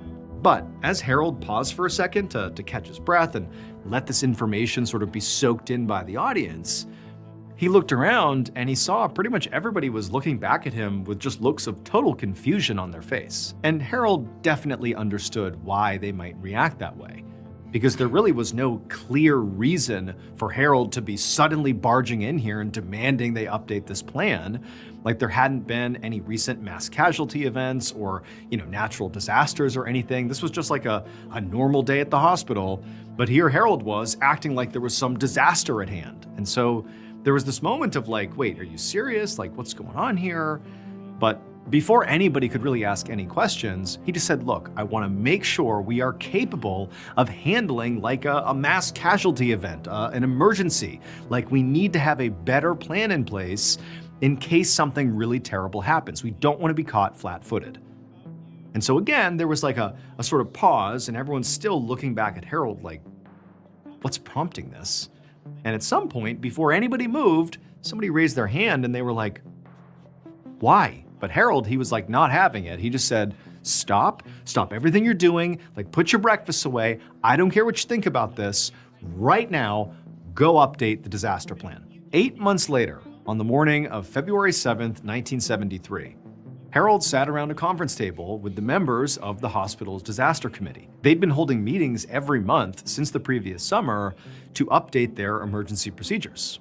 And just 2 days ago, at an all-staff meeting, they had unveiled the new disaster plan that Harold had frantically demanded. And so every doctor and nurse and clerk at the hospital had been briefed on the new procedures, and there was a drill scheduled for the very next morning to practice what to do. And Harold should have felt calmer knowing that they were now, officially prepared, at least more so than they had been before he demanded the update. But when the meeting wrapped, all Harold could focus on was this sort of nameless feeling of dread in the pit of his stomach. But after work that day, he still drove home, he ate dinner, and, sat on his couch and tried to relax, but he just couldn't. Fast forward to about 8:30 that night, and Harold was running out of his house, leaping in his car, and driving as fast as he could back to the hospital. He had just gotten a phone call from the hospital saying that he had to come back here right away. And when he got to the hospital, he saw there was a line of police officers directing traffic, and there were EMTs and firefighters rushing bleeding patients into the building on stretchers. I mean, it was madness. When Harold made it inside, the ER was bustling with nurses rolling gurneys down the halls and prepping extra beds and carrying these big boxes of blood packs from the local blood bank. Harold counted at least 6 full surgical teams standing around, scrubbed and ready to go before any patients had even arrived. And then at this point, a nurse grabbed Harold and told him that the hospital's phone lines had gone down about 30 minutes ago, but more than 100 off-duty doctors and staff members had shown up immediately when they heard the news, without even waiting to be officially called in. And when they got to the hospital, they went straight to their stations and knew exactly what to do because they'd all been preparing for that big disaster drill in the morning. And so as Harold is standing here sort of processing the scene, he watched as EMTs wheeled in a man with third-degree burns all over his body, and right away a team of doctors swooped in and guided him into a trauma room. And the rest of the doctors all waited in an orderly line to take over the next patients as soon as they came through the doors. And Harold couldn't help but feel really vindicated. And also a little spooked, because this was all happening exactly as he knew it would. It would turn out on that morning, months earlier, when Harold bolted into the cafeteria and told everybody to stop what they were doing and update the disaster plan. Well, that morning, Harold had woken up from this incredibly lucid, vivid dream, perhaps the most vivid dream he had had in his whole life. In this dream, a plane had crashed into the middle of the city, leaving hundreds of people dead and horribly injured, and it was basically up to his hospital to save people. And so that was why he'd been so insistent that morning on updating the emergency plan, because he felt like if that really happened, like in the dream, if there was a plane crash, I don't know if we have the capacity to handle it. Like that many patients all at once, I don't know if we can do that. And so we better update things right now. And so fast forward 8 months to February 7th, 1973, literally just hours before Harold's hospital was going to conduct a drill to practice the new disaster plan they'd come up with, a Navy jet had smashed into a 4-story apartment building in the middle of the city. But because of Harold's dream, which ultimately, prompted him to force his hospital to update their disaster plan, because of that, well, when this actual plane crash happened, Harold's hospital and his whole staff were ready. Initial estimates at the crash scene had predicted at least 50 people would die. But thanks to Harold's staff and their updated disaster plan, only 11 people actually did. Jesus. That's so crazy, dude. Thank you so much for watching. Let me know what you thought of today's episode in the comments. And remember, we have hundreds of videos for you to binge right now. But if you're looking for a recommendation from me of that one video that's worth your time, well, it's this one right here. So give it a watch. All right, until next time, see ya.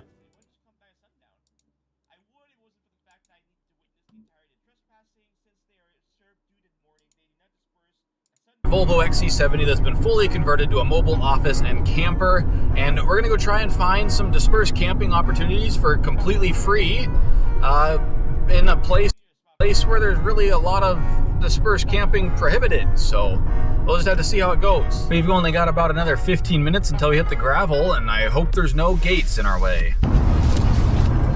I believe I have tried these guys' beer before, and I really liked it, so I figured I better stop by the brewery since I'm coming through and pick up a 6-pack.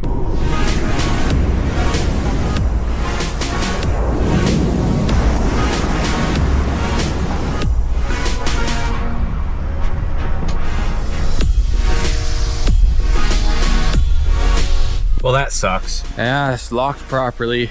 Time for plan B.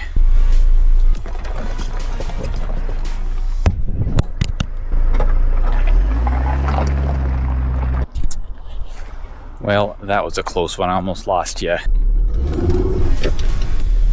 I don't know, man. I don't know why this is marked as, public land.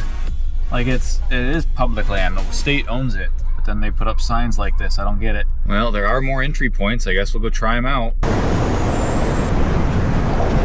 I mean, we seem to be on a public gravel road, which is a good sign, but it still is a main road, and man, are we out in the boonies.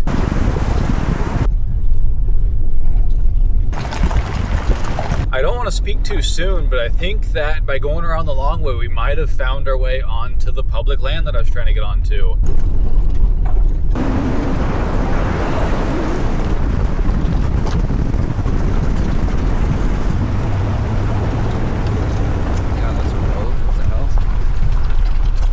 Holy crap, was it worth the wait? I am so excited. I can't even speak. I'm so excited to spend the next 2 nights here. This is why I built this car, so I can come out and do this and, be accomplishing my job, my day job. So I've been on this I want to do shit like that someday. That'd be so awesome, dude.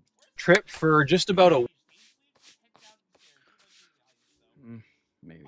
week now, and I've had to set up this camper a lot of times, but I want to see if I've gotten any better at it. I want to see exactly how fast I can go from packed and ready to drive to unloaded and ready to go to work and go to bed. So I guess the time starts when I open this hatch. Like, that site looks so fucking epic and amazing. It's just crazy, like, how awesome that must be. But it's like, so true. If you was to go to that same spot like 100 times in a row, you'd just be like, oh, fuck this. Maybe. I mean, it is pretty epic, but...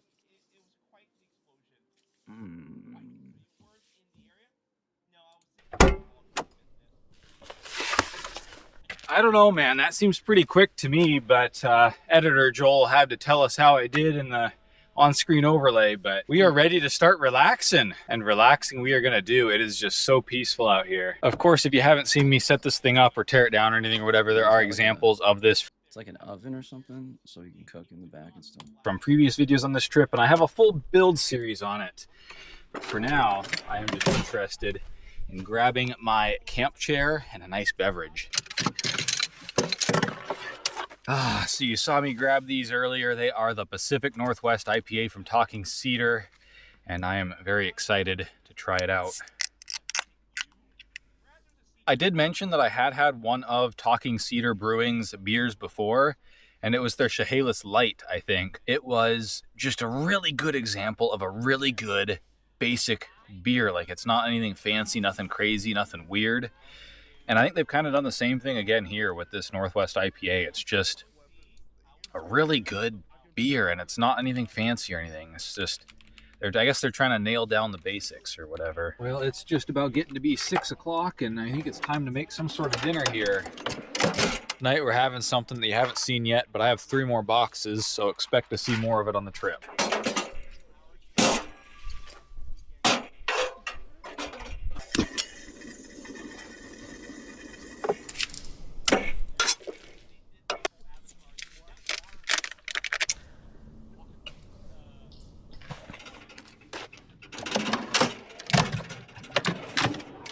Well, and for a little bit of junk food to top it off, I've got some my favoriteest cookies. These are like knockoff Girl Scout cookies, I think, and they're tasty and chili lime Cheetos. And I'm just gonna sit here and enjoy the view, I guess.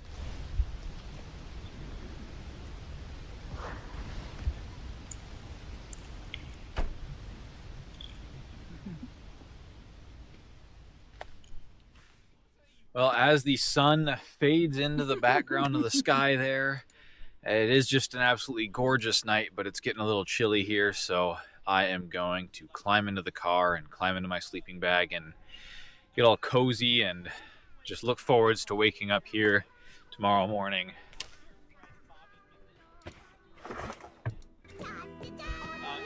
All right, it's not even 9 o'clock tonight, but I'm gonna see if I can catch some Z's. Just because I can sleep in as long as I want if I go to bed at 9 o'clock, so good night.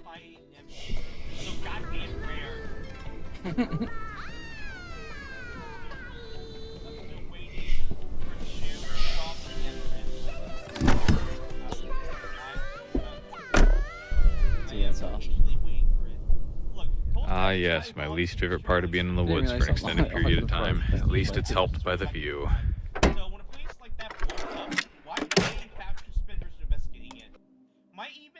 Might even seem like a blessing to some to cleanse some of its filthy holes, especially when those resources could be spent on trying to win the terrible important election. While some might see it as a corruption, I classify it as a simple, boring, but ultimately harmless bureaucracy. Well, I wanted to talk a little bit today about how my power usage was, and I didn't have to run the generator even once. I was able to run solely off of solar. I get about 100 watts of solar consistently, and between my laptop and the internet, that's about 100 watts. So most of the power loss over the course of the day was just from the fridge cycling on and off, and that amounted to about half of my battery capacity. But now that I'm not working, I turned off the internet, I turned off my laptop. We should just be fully charging at 100 watts, and hopefully by the time I go to bed, the power bank will be back up at 100%. So it is really cool to learn that as long as it's a beautiful sunny day, I don't have to run the generator at all. But, you know, when it's overcast or rainy or snowy, I have that as a, a backup. All right, it is about 5:30 and I'm ready for dinner. First of all, I need to try to salvage as much vegetable as I can out of a couple of summer squash that I've been carrying with me for about a week, rolling around loose in the cooler. Yeah, these things have seen better days. We'll have to see what I can do. Oh my goodness. So what I ended up doing was absolutely nothing. They get mushy when they get cooked anyways, right?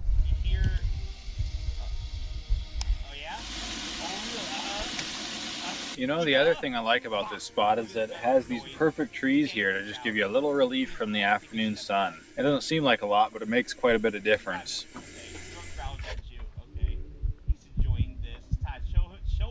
One of the things I've been most curious about while I stay here is this hill with what looks to be a cell tower on it. Unfortunately, we can't go visit it on our way out because it is on Weyerhaeuser land, which is private property. I did just look it up, and it is called Minot Peak or Minnow Peak. But yeah, you got to go on a lot of Weyerhaeuser land to get there. And if you aren't from around here, that is expensive to get the permits. And also, I think competitive because, people like to hunt with those permits. So for someone just camping, it don't make much sense. Man, it is just beautiful out, as you can see, presuming you have eyes, but it is only 57 degrees, so I'm getting a little chilly. We're gonna wait for the sun to go down a little further and then climb into the car. It's just too beautiful to go inside yet. Dude, that's so nice. Oh man, it's only, of course, about 9 o'clock, but hey, that's just about bedtime, so I'm gonna roll over into the sleeping bag and hit the hay. That is all I've got for today. Just such a relaxing day considering, you know, I went to my day job. I will see you again tomorrow. Good night.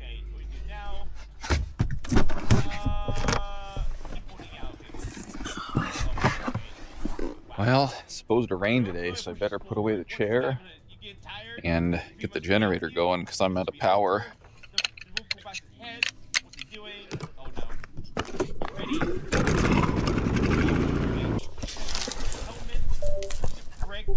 Why are you making these noises, laptop? Why? You done, City Man? This will be a final attempt. Open for an hour. Get ready. Try to charge. Final attempt.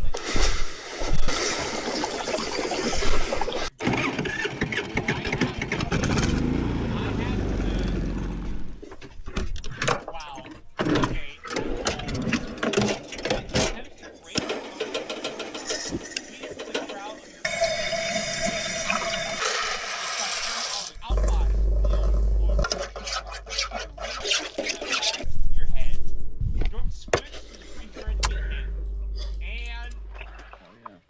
Well, that is another day in the bag working out in the middle of nowhere here. It's beautiful.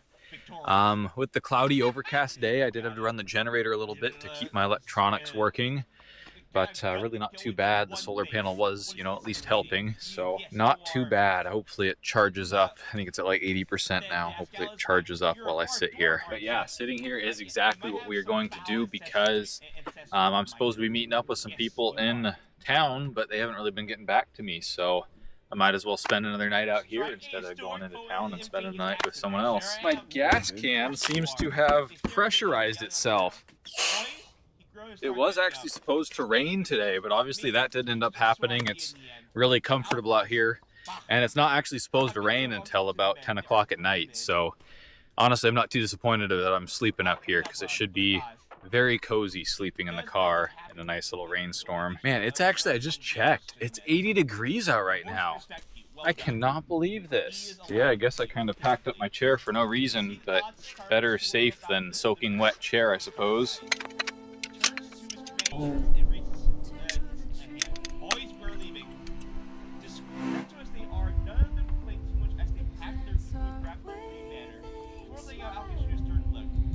You're a straight lad. What I see, you're a light curve. If you want to do some real good, both sides and join us. Find us down at the crossing. Now, man, Storm is finally got rid of it. Now, I am not usually the biggest fan of artificially flavored peach, but we're gonna see how this is. That is one of my favorite peach beverages, which isn't saying that much, but I actually do like it.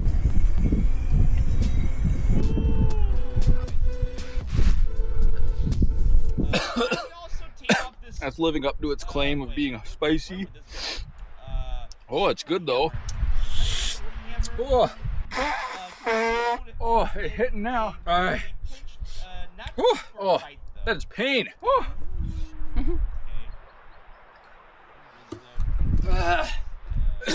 I need to let my mouth cool down a little bit, but next we're gonna be having these chili lime from good old Walmart, and I'm hoping, like I said, I gotta wait a little bit. I'm sure they're not very spicy, but I don't think my mouth, it's all spiced out. I expected these to be like Takis, but actually, oh man, they're still like, they're more like Fritos. I don't think Fritos does make a chili lime, so that's kind of unique. I couldn't even tell you if these are spicy right now. They just taste like lime. He's excited about it, which, you know, is cool, I guess. To explicitly say that you have the right Our discussion question is, when's the last time a car company did something this genuinely useful for cyclists and pedestrians without trying to lock it behind a patent? I can't think of anything.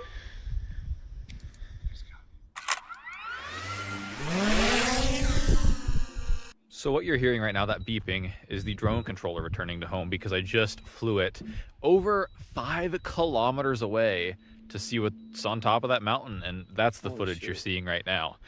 That's by far the furthest I've ever flown my drone away, and Dude, this channel's so cool, it only man. has 38% of battery to return to home. I hope it makes it, but I hope the footage... Like, that's what I'm saying. Like, that is so cool, man.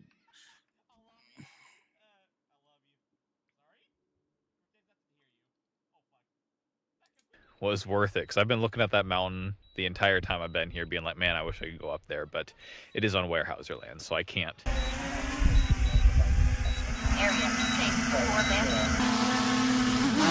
Well, it made it. A whole 13% battery left. I don't know if I'll ever do that again, but it was fun to, you know, experiment with the limits of the old drone. Any updates on the tech house? Any fun or interesting? Storage, I'm not convinced of it. And I don't think you will live. Oh, man, it was such a nice evening just hanging out, enjoying the view, watching some videos. Tomorrow, I've got to get up early to claim a reservation. If you've ever used recreation.gov, you'll know what I'm talking about. And then head into town again. We are, after all, running out of groceries, as you might have noticed.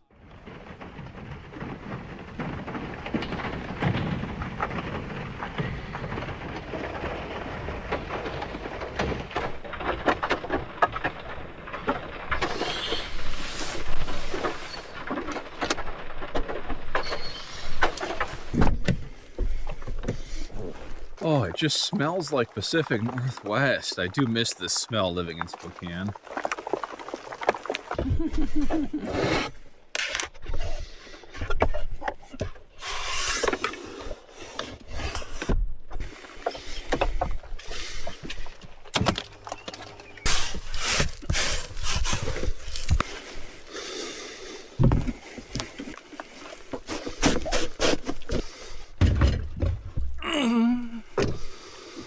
Oh, I'm gonna get wet.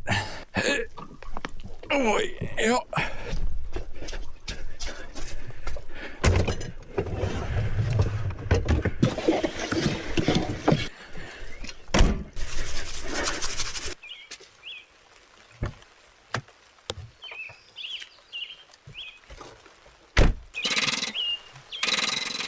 Oh, no.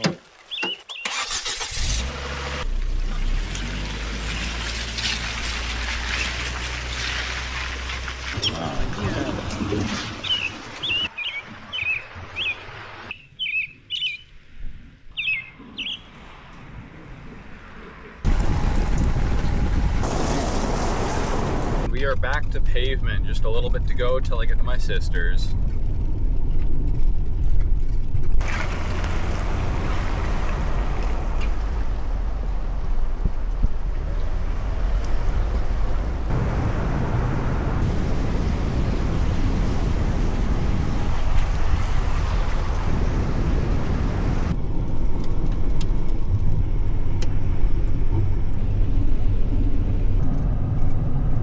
Well, I made it.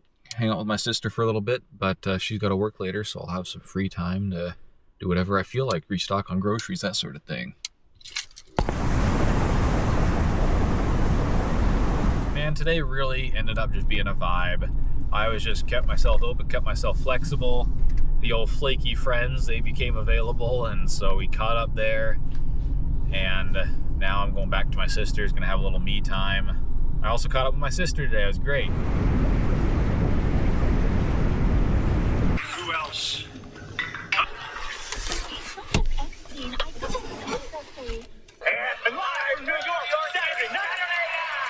So Leah actually voice called in, so I'm watching it with Leah tonight. Not too bad. I did end up rolling over into bed to enjoy SNL, but it's over now, and it's only like 10 o'clock, but after getting up so early to get that reservation, I am ready to go to bed. Good morning. I slept like 10 hours last night, I guess. Guess I was tired, but today I'm going to hang out with my sister a little more, and then we are going to head out to the woods again, maybe even a fire lookout, because it's been really warm the past week, and so enough of the snow might have melted that we can actually make it up to one or two of them, so that is the plan. All right, so after BSing with my sister for a while, she even made pancakes and sausage for breakfast. I am going to go stay at, hopefully, a fire lookout tonight if it isn't too snowed in. It looks okay from the map, but I don't know.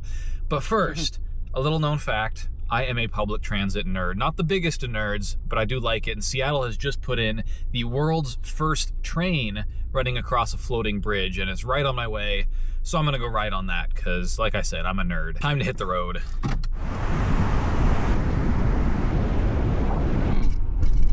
All right, we made it here to the park and ride. I'm gonna keep this short because I know that you're here to see me camp and adventure in this beautiful automobile, but I will link to a video explaining why this is so cool down below. Let's get walking. We don't have trains in Spokane. Only a few minutes to wait. Public transit is great when you can actually catch it, you know, without having to plan ahead.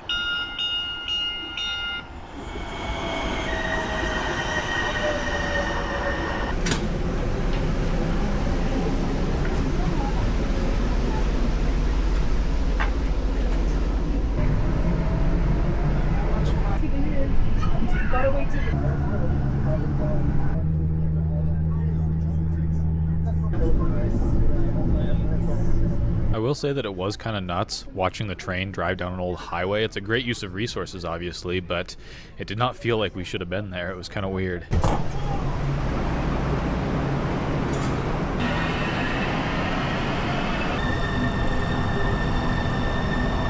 Call me a little backcountry, but that's so neat. Well, I figure I'm in Seattle. I might as well go at least stop by Pike's Place, even if that's not the goal. I've been here before because I just like lived an hour away. I grew up an hour away, but man, it has changed a lot since I was here last. We're gonna go see if we can find a local beer and then hop back on the train because we have to get to that fire lookout. I'm not even a kid and that looks fun.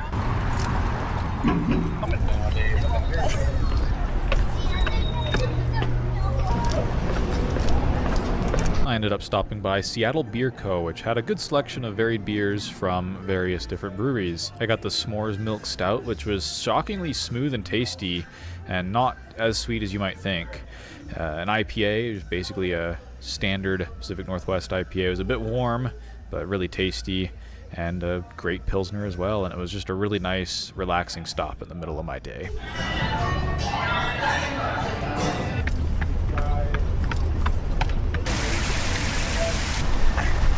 I enjoyed my beers, they were excellent. You probably heard more about that in the voiceover, but we're hopping back on the train to try and make it out to that fire lookout tonight.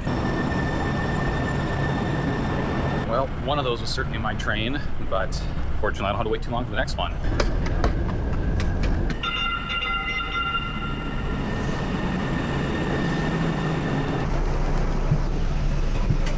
I can't reiterate enough how weird it was to be merging onto the freeway, at least that's what it looks like, on a train. It just felt wrong, but again, a great use of old infrastructure. As far as riding across the floating bridge, it was almost identical, like you wouldn't notice the difference, and obviously that's the goal.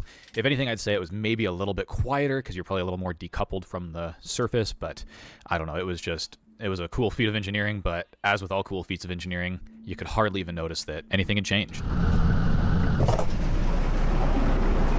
Well, that was certainly nice. It's definitely going to be a bit of a juxtaposition when I head out into the middle of nowhere tonight. I've got about 3 hours of driving left. However, this is where I'm going to leave you. If you want to see the next part where we actually get out to that fire lookout, then you'll just have to subscribe and come back then and see if we make it up there. It's still a little snowy, but I'm hoping not too much.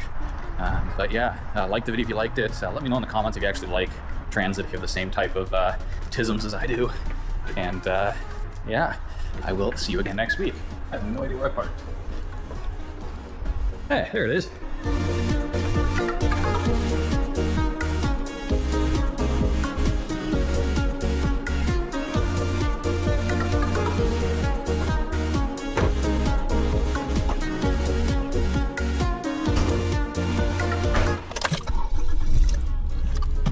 Google, chill.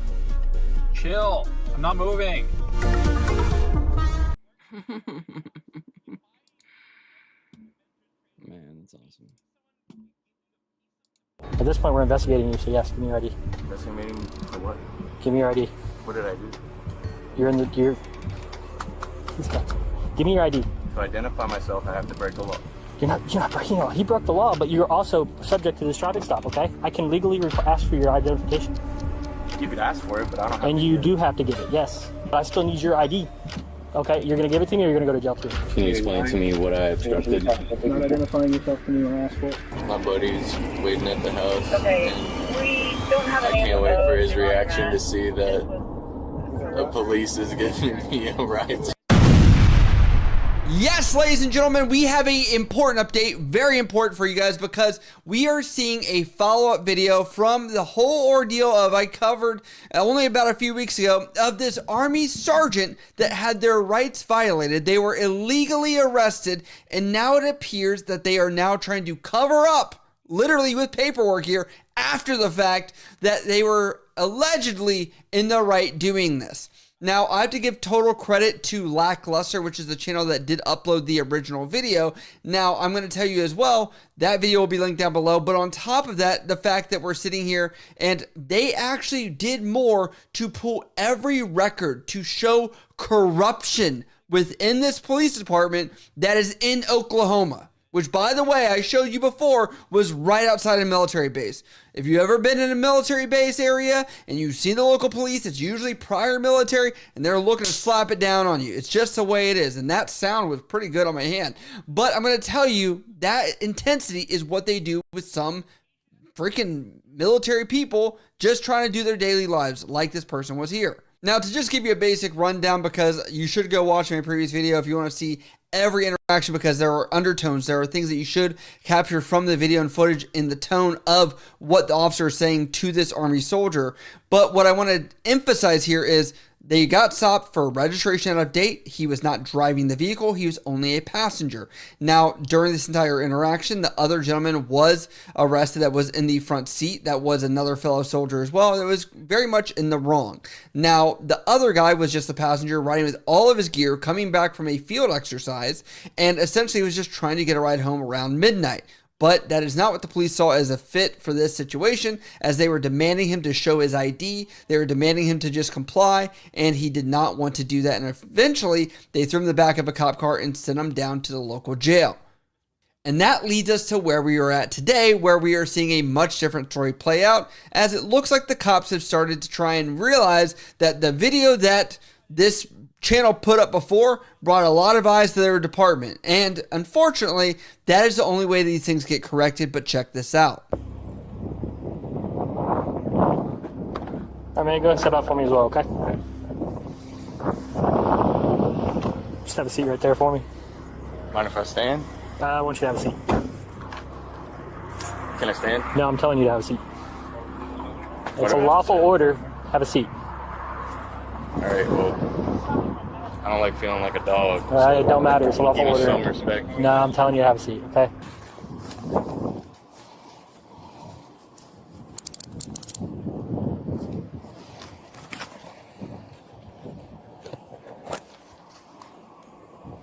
Do you have an Oklahoma ID? So you're arresting me. For failure to identify them, Jim. Failure to identify. So that's obstructing an investigation, okay? So what crime did I commit? Obstruction. I've told you 3 times now. Obstruction how? By not identifying yourself. So now we have to take you to the jail and figure out who you are. You can only identify myself if I committed a crime. You are part of the investigation by being in the passenger seat. I could be a part of the investigation, but I don't have to identify myself. Yes, you are. Yes, you do. I am a private When citizen. I ask you I'm to a private identify citizen. yourself, I don't you have to identify yourself. if I have broken the law. Or you suspect me of going to break the law, or I have committed. Now, I did insert those clips a little bit, not to play everything, but because I wanted to refresh a little bit for you guys, the tone, the way this guy does not de-escalate any of this at all by being like, okay, should I call a supervisor? The guy didn't do anything illegal, but he's just saying because he is part of the traffic stop in the vehicle in proximity to a illegal event, he should have shown his ID. And he continues to search him. And even the soldier had said, I do not consent to being searched at all. And he's like, well, it doesn't matter because you have essentially broken the law and you have impeded my investigation. So that is obstruction. But there are a lot of legal steps to be able to conclude that somebody has actually obstructed. And it's also weird because the guy that's arresting him is a former Marine Corps guy. Like, you'd be like, hey, man, like, I'm not doing anything wrong. I'm obeying. I'm sitting down and do what you want, you know. But he becomes even more of a nuisance to the soldier as they don't de-escalate any further. Though the stop was initiated by Frazier, and he is technically the senior officer on scene, he asks Denning whether they should see if somebody can come retrieve the vehicle instead of impounding it. I want to see if somebody else can come and sit in the car. But Denning is what military members would refer to as a Blue Falcon, and he pushes to have the car impounded. At this point, no, because, I mean, what do you think? I mean, he didn't want to identify. What is a Blue Falcon, you ask? It is definitely not a compliment. It means you're a buddy. Blue Falcon, BF, Bravo Foxtrot, they all mean the same thing, who is a service member that screws over, rats out, or sabotages their own team or peers for personal gain or to avoid responsibility.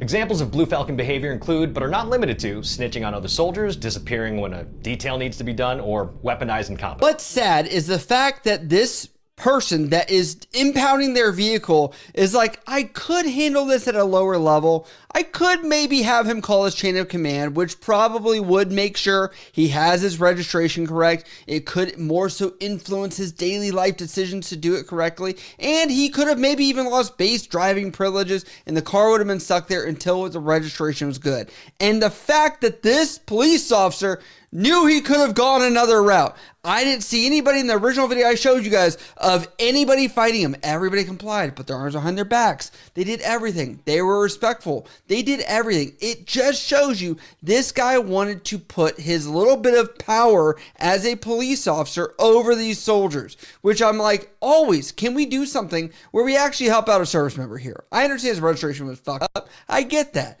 But I'm also going to say, it's not like he was driving drunk. It's not like he was recklessly driving and speeding. It's not like these were administrative issues that were incorrect. And I know it'd been a while. I know that. But I'm also like, can we do something else to also get to the same destination of fucking register your vehicle? And I think we could have. Is that your supervisor? No, he was not a supervisor. Is it too late to ask to speak with one? Man, at this point, you're already in jail. You're already going to jail. If you want to speak to one, you can talk to the one when we get there. Okay. Bravo 829.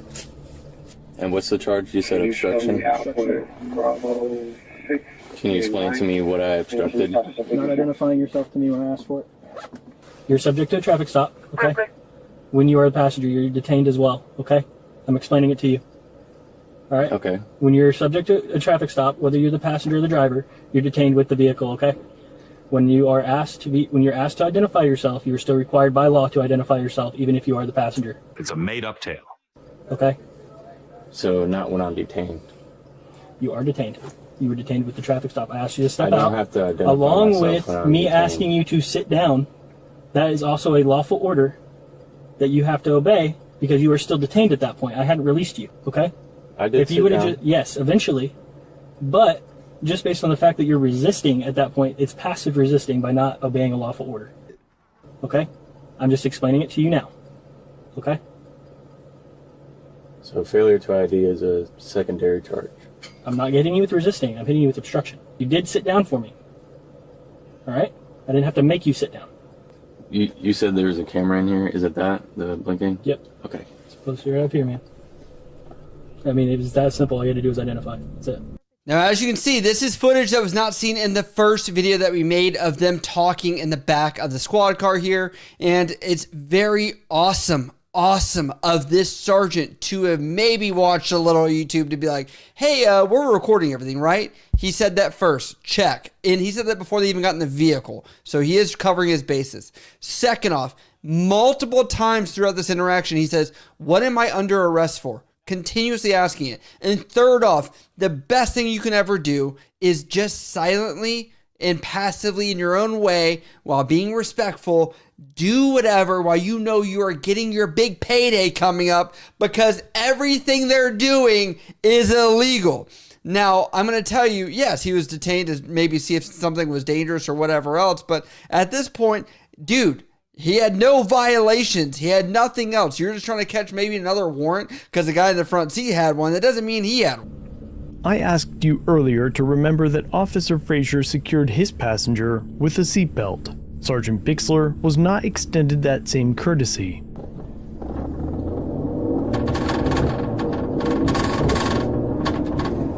Instead, he was transported to jail unsecured, and once arrived, he was seated against the wall to wait for booking. Most of the sound from the jail videos is inaudible, but we can still gather the general idea of what is happening. Sergeant Bixler provides information to the booking clerk and takes a seat again, and at this point, he's been in jail for roughly 20 minutes. At about the same time back at the scene, Officer Frazier begins writing the incident report. We know that because the metadata shows that it was created only 20 minutes after Sergeant Bixler was transported from the scene. Other than Frazier oddly writing about himself in the third person, the report is fairly simple, and the only line referencing Sergeant Bixler states that Officer Denning attempted to identify the passenger of the vehicle, the passenger refused, and Officer Denning chose to arrest him for obstruction. I published the first video about this incident on April 9th, and it quickly went viral. But at that point, this was the only report available. Prior to publishing that video, I had already submitted a records request for the unreleased footage and additional documents, and even though I already possessed the original case report, I requested it again out of an abundance of caution. When I received the second version of the report, it was suddenly 2 pages longer. This time, it included a narrative written by Jimmy Denning. Just 16 hours after my video went viral, it suddenly provided the following details. Can we first, before we even move on, this guy already has a case. Anyway, he was transported from the site where he was arrested to the jail, not even properly secured. If you guys don't know, that is a big no-no. You don't do that, because if somebody were to get injured in a car accident, for God's sake, guess what? They're already going to get a payday for that. And I bet you, I've known some people, maybe, that have gotten away with a couple charges because they weren't properly secured. And then the DA was like, yeah, we just don't want any issues. I've actually physically known somebody that this happened to. So saying that, I'm like, yeah, this is a big deal.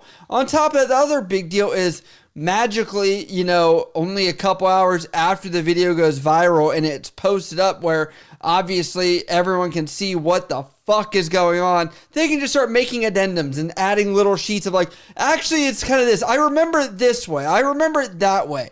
And it's like, this should not be how it works. There's got to be like a time limit of like your reports are done with a certain amount of time, and there has to be extenuating circumstances as to why somebody would do an addendum to the original document. Because that means I don't know what happened the days, weeks later where your memory is probably lost. How many pullovers or whatever incidents have you had to report on since then that your memory might not be as good as, I don't know, the 20 minutes after you were done with that individual, where that report probably would have been the best in a courtroom, by the way. And so I sit here and I'm like, I don't like where this is going. Most of which appear to be fabricated and written solely to cover his ass in anticipation of civil action and public scrutiny. The narrative begins with Denning writing in the first person that he arrived to assist Officer Frazier at the traffic stop. Eventually, the driver is arrested, and the report continues. While assisting on scene, I made contact with the passenger.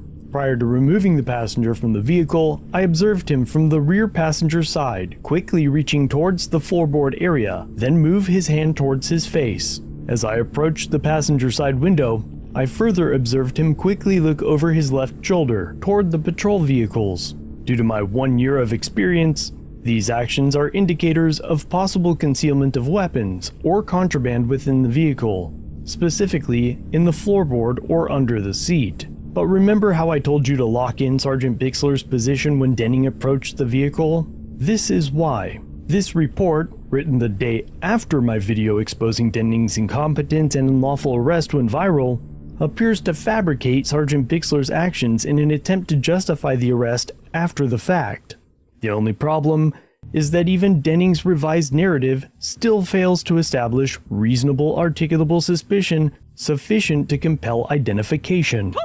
Furthermore, if Officer Denning genuinely believed that he had observed furtive movements suggesting the concealment of a weapon or contraband, he should have immediately informed Officer Frazier and attempted to search the vehicle, especially considering the vehicle was already under their control after the driver's arrest. But reaching towards the floorboard, moving your hand towards your face, and glancing back towards patrol vehicles didn't happen. And even if they did, they are not suspicious behaviors when you've been detained in a vehicle for 25 minutes after midnight. Concealing a weapon or contraband is only one of a billion possible explanations for movements like that over such a long period of time. And Denning didn't even arrive until 6 minutes after the stop began. Why would the occupants have waited that long to conceal weapons? And how exactly did Denning observe these supposedly suspicious movements when Frazier's dashcam shows that he wasn't even looking towards the vehicle while approaching? Is there any keys that you need off of here besides the car key?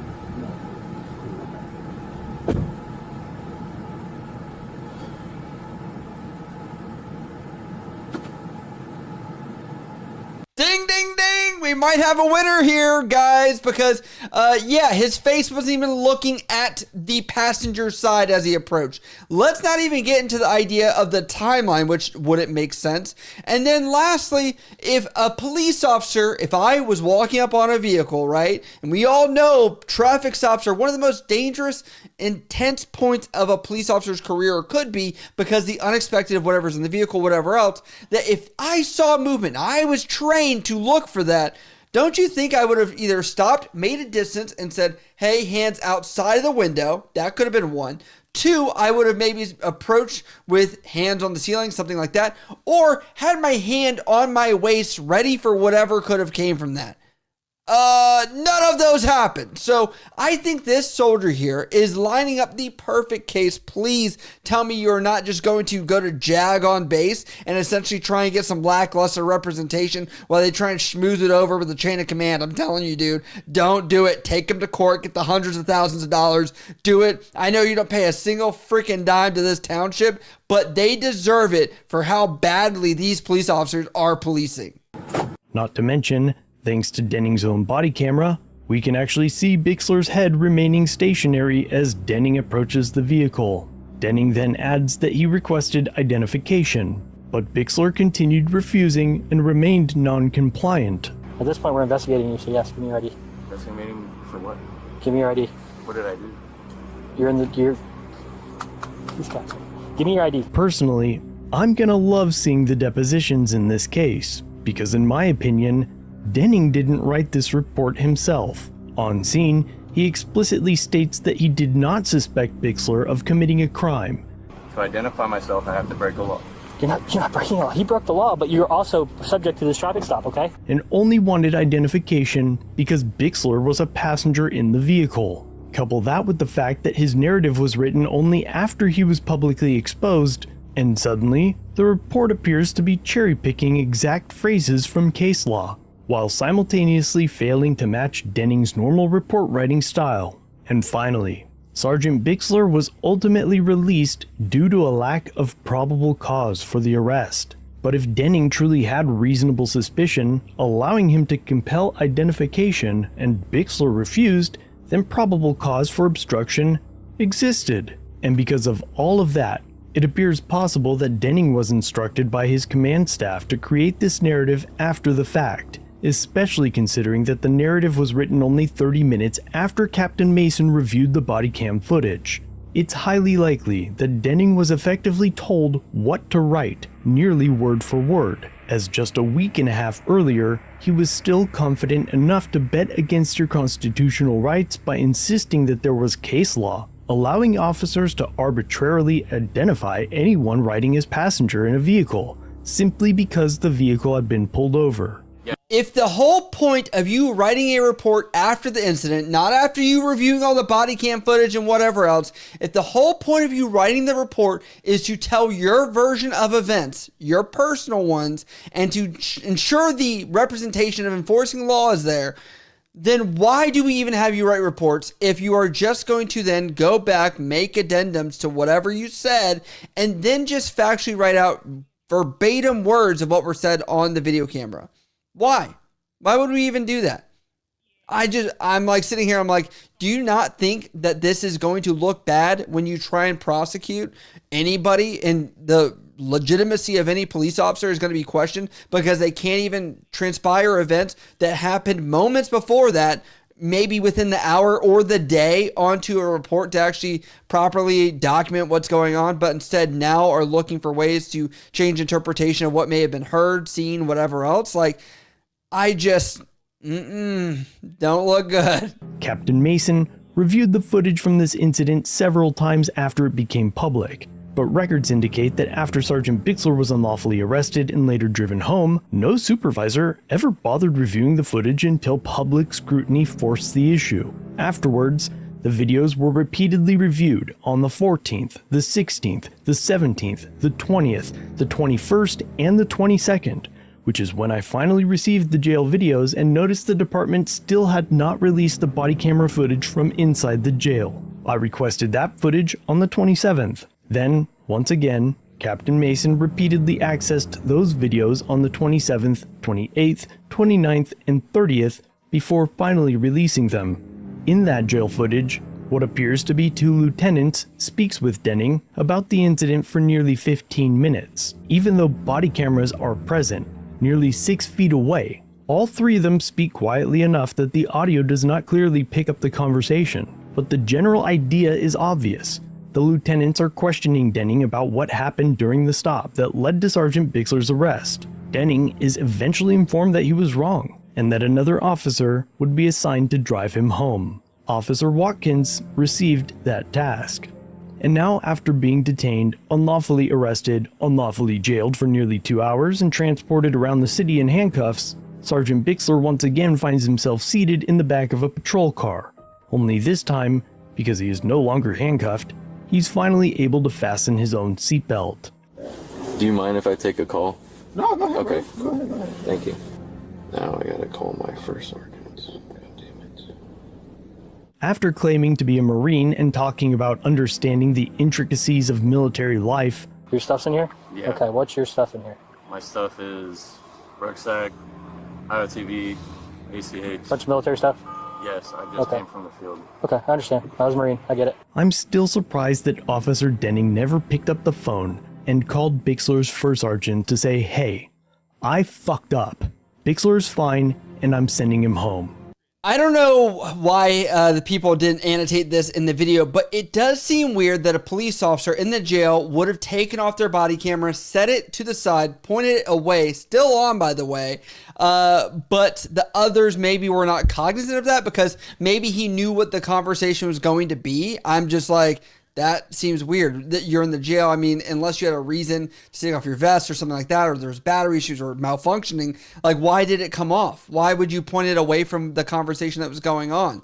But luckily, during this, we have a little bit more context from the other police officers, even though they're speaking in such low tones that the cameras can't pick it up. And I have to say that Lackluster here pretty much did the work for whatever attorney this sergeant hires, because to show all of the timelines of how they finally decided to make some kind of addendum to this, to when they access the footage, to all that kind of stuff, if he would have never made an issue of this being the case, this sergeant or this channel Lackluster, what would happen? You know, we wonder all the time how people's rights can be violated. And I think it's the most unfortunate thing because this is a U.S. service member which rose their right hand to the sky and was like, I will support and defend the Constitution. Yet here he is being slapped around by these cops figuratively and being told you will listen to us and we will violate your laws or your rights if we want to. And that is where I find this despicable. And I want you to notice how this sergeant conducts himself in this very next clip. All right, thank you. I'd just like to say you're very professional. I like your demeanor and everything. I try. The other guy, I kind of heard. And now, at the end of the day, this case highlights something far bigger than a bad arrest. It shows how dangerous it can be when inexperienced officers roam the streets without supervision, misunderstand basic constitutional law, and face no repercussions until public scrutiny forces accountability. The body camera footage, the timelines, the rewritten reports, and the repeated reviews by command staff paint a picture that raises serious questions about credibility, training, and whether the officers attempted to retroactively justify an arrest that never should have happened in the first place. All because Sergeant Bixler did exactly what everyone is told to do when interacting with police. He remained seated. He stayed calm, he didn't threaten anyone, and he exercised the very rights that men who wear his uniform have died to protect. If the command staff really did instruct Officer Denning to write this narrative and told him how to cover his ass, then they are complicit in the erosion of our individual rights. And I want to applaud this soldier here for conducting themselves like a true professional. Now, I'm going to tell you he's very young, but he's obviously very wise in the same regard by everything he did in this interaction. I'm hoping that while we are talking about the corruption of maybe what is going on in that local police department or whatever else can be happening in the courtroom, I know they're going to try and settle this out. And I hope he is using every bit of legal defense he can. And I say that because his rights were violated in this incident. And on top of that, I do still wonder what happened to his military career, because a lot of us that are in the military understand that the Uniform Code of Military Justice does oversee you, and they could also do something called non-judicial punishment. We don't know if they'd want to do that in this incident, even though he's been clear on the outside. Who knows if there's something that they want to do on the inside as well with this incident, or just do this and then just tell him don't interact with the police again, try and be more kosher with it. I don't know. I don't know what I would tell somebody, but I'll say as a citizen of the United States of America, I will give a round of applause for this guy. He did a really good job and held his ground exactly how you should and how you should conduct yourself. Not these crazy freakouts on the side of the street, yelling, hollering, doing whatever else, trying to resist arrest. He did everything to the T that I would expect out of a U.S. Army soldier personally. But let me know what you guys think about the situation down below, and let me know what you think of that video right there, because it probably means you would like that one as well, as YouTube is recommending it, maybe even more than this video. Check it out and let me know what you think over there.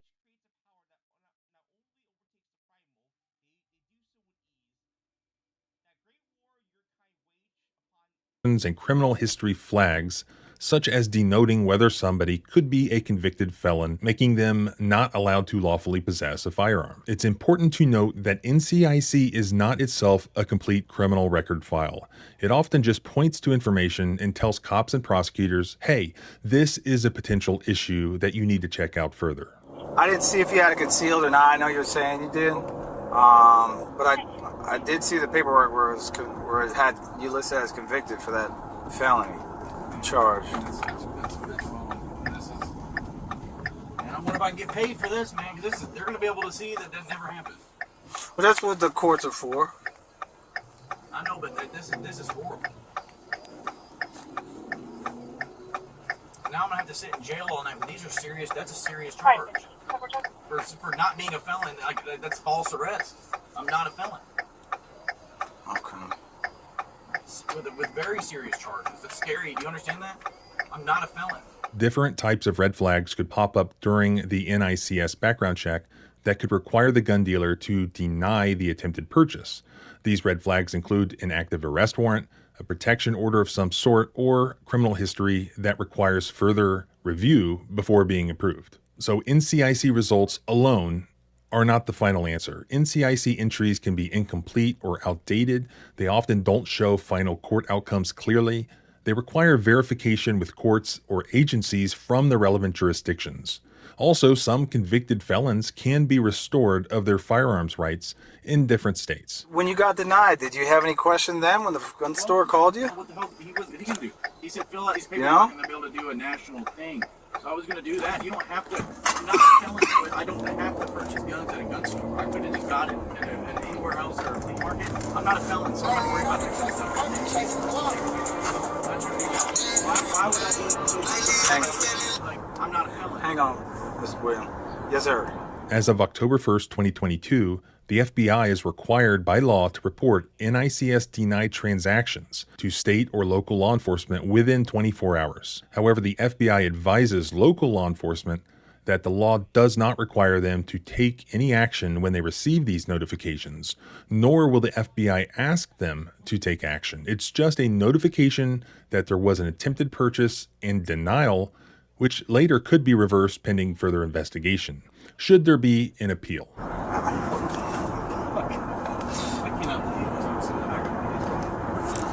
But like, right, if they denied me, I'd have been like, well, I'm going to get to the bottom of it and figure it out. They didn't give you the explanation, just you got denied, you know, then nothing. You can't purchase firearms? I need the paperwork to like do like a national like fingerprint thing, and I was getting to it. I'm busy, man. I'm not a felon, so I'm not concerned to me. I know I can carry firearms, but I'm not a felon. Okay. I think that if they weren't sure what they were looking at, there were a variety of ways, like both, on the side of the road, and then any time in the next couple weeks to at least make some kind of effort to verify what they're being told. The body camera footage reflects, Mr. Brewer telling them, I had a concealed carry, permit in Kentucky. I have a real estate license. They could have confirmed those things. They could have, made a call to the clerk or the state attorney's office or the district attorney's office in Kentucky, which I did, and it was not difficult. Like they were like, no, this is not a felony, or to call a law enforcement, resource like in Kentucky.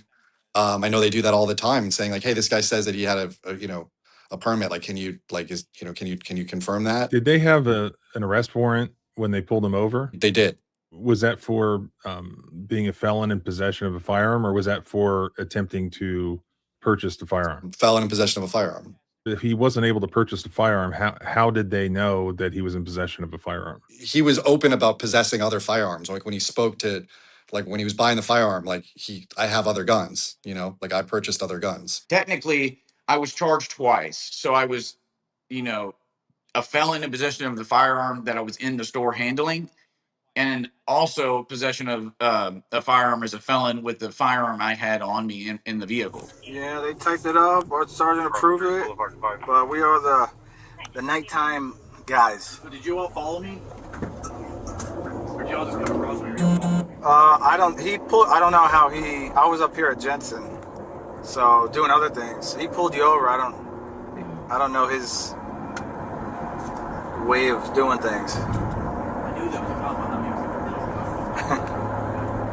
He was on your ass? Yeah, I'm not a felon, man. I'm not even speeding. And he lied and said I was speeding. It probably is probable cause for like a warrantless arrest. If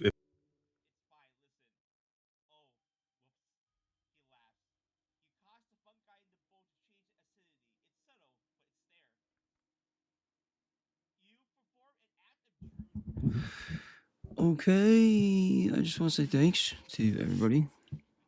Tears and Gunk and American Josh, dude. Thanks for stopping by, guys. Appreciate you guys and anybody lurking there. Thank you for stopping by and check this out. But I'm fucking exhausted. It's 5:30 in the morning. I'm gonna go try and sleep. Peace out.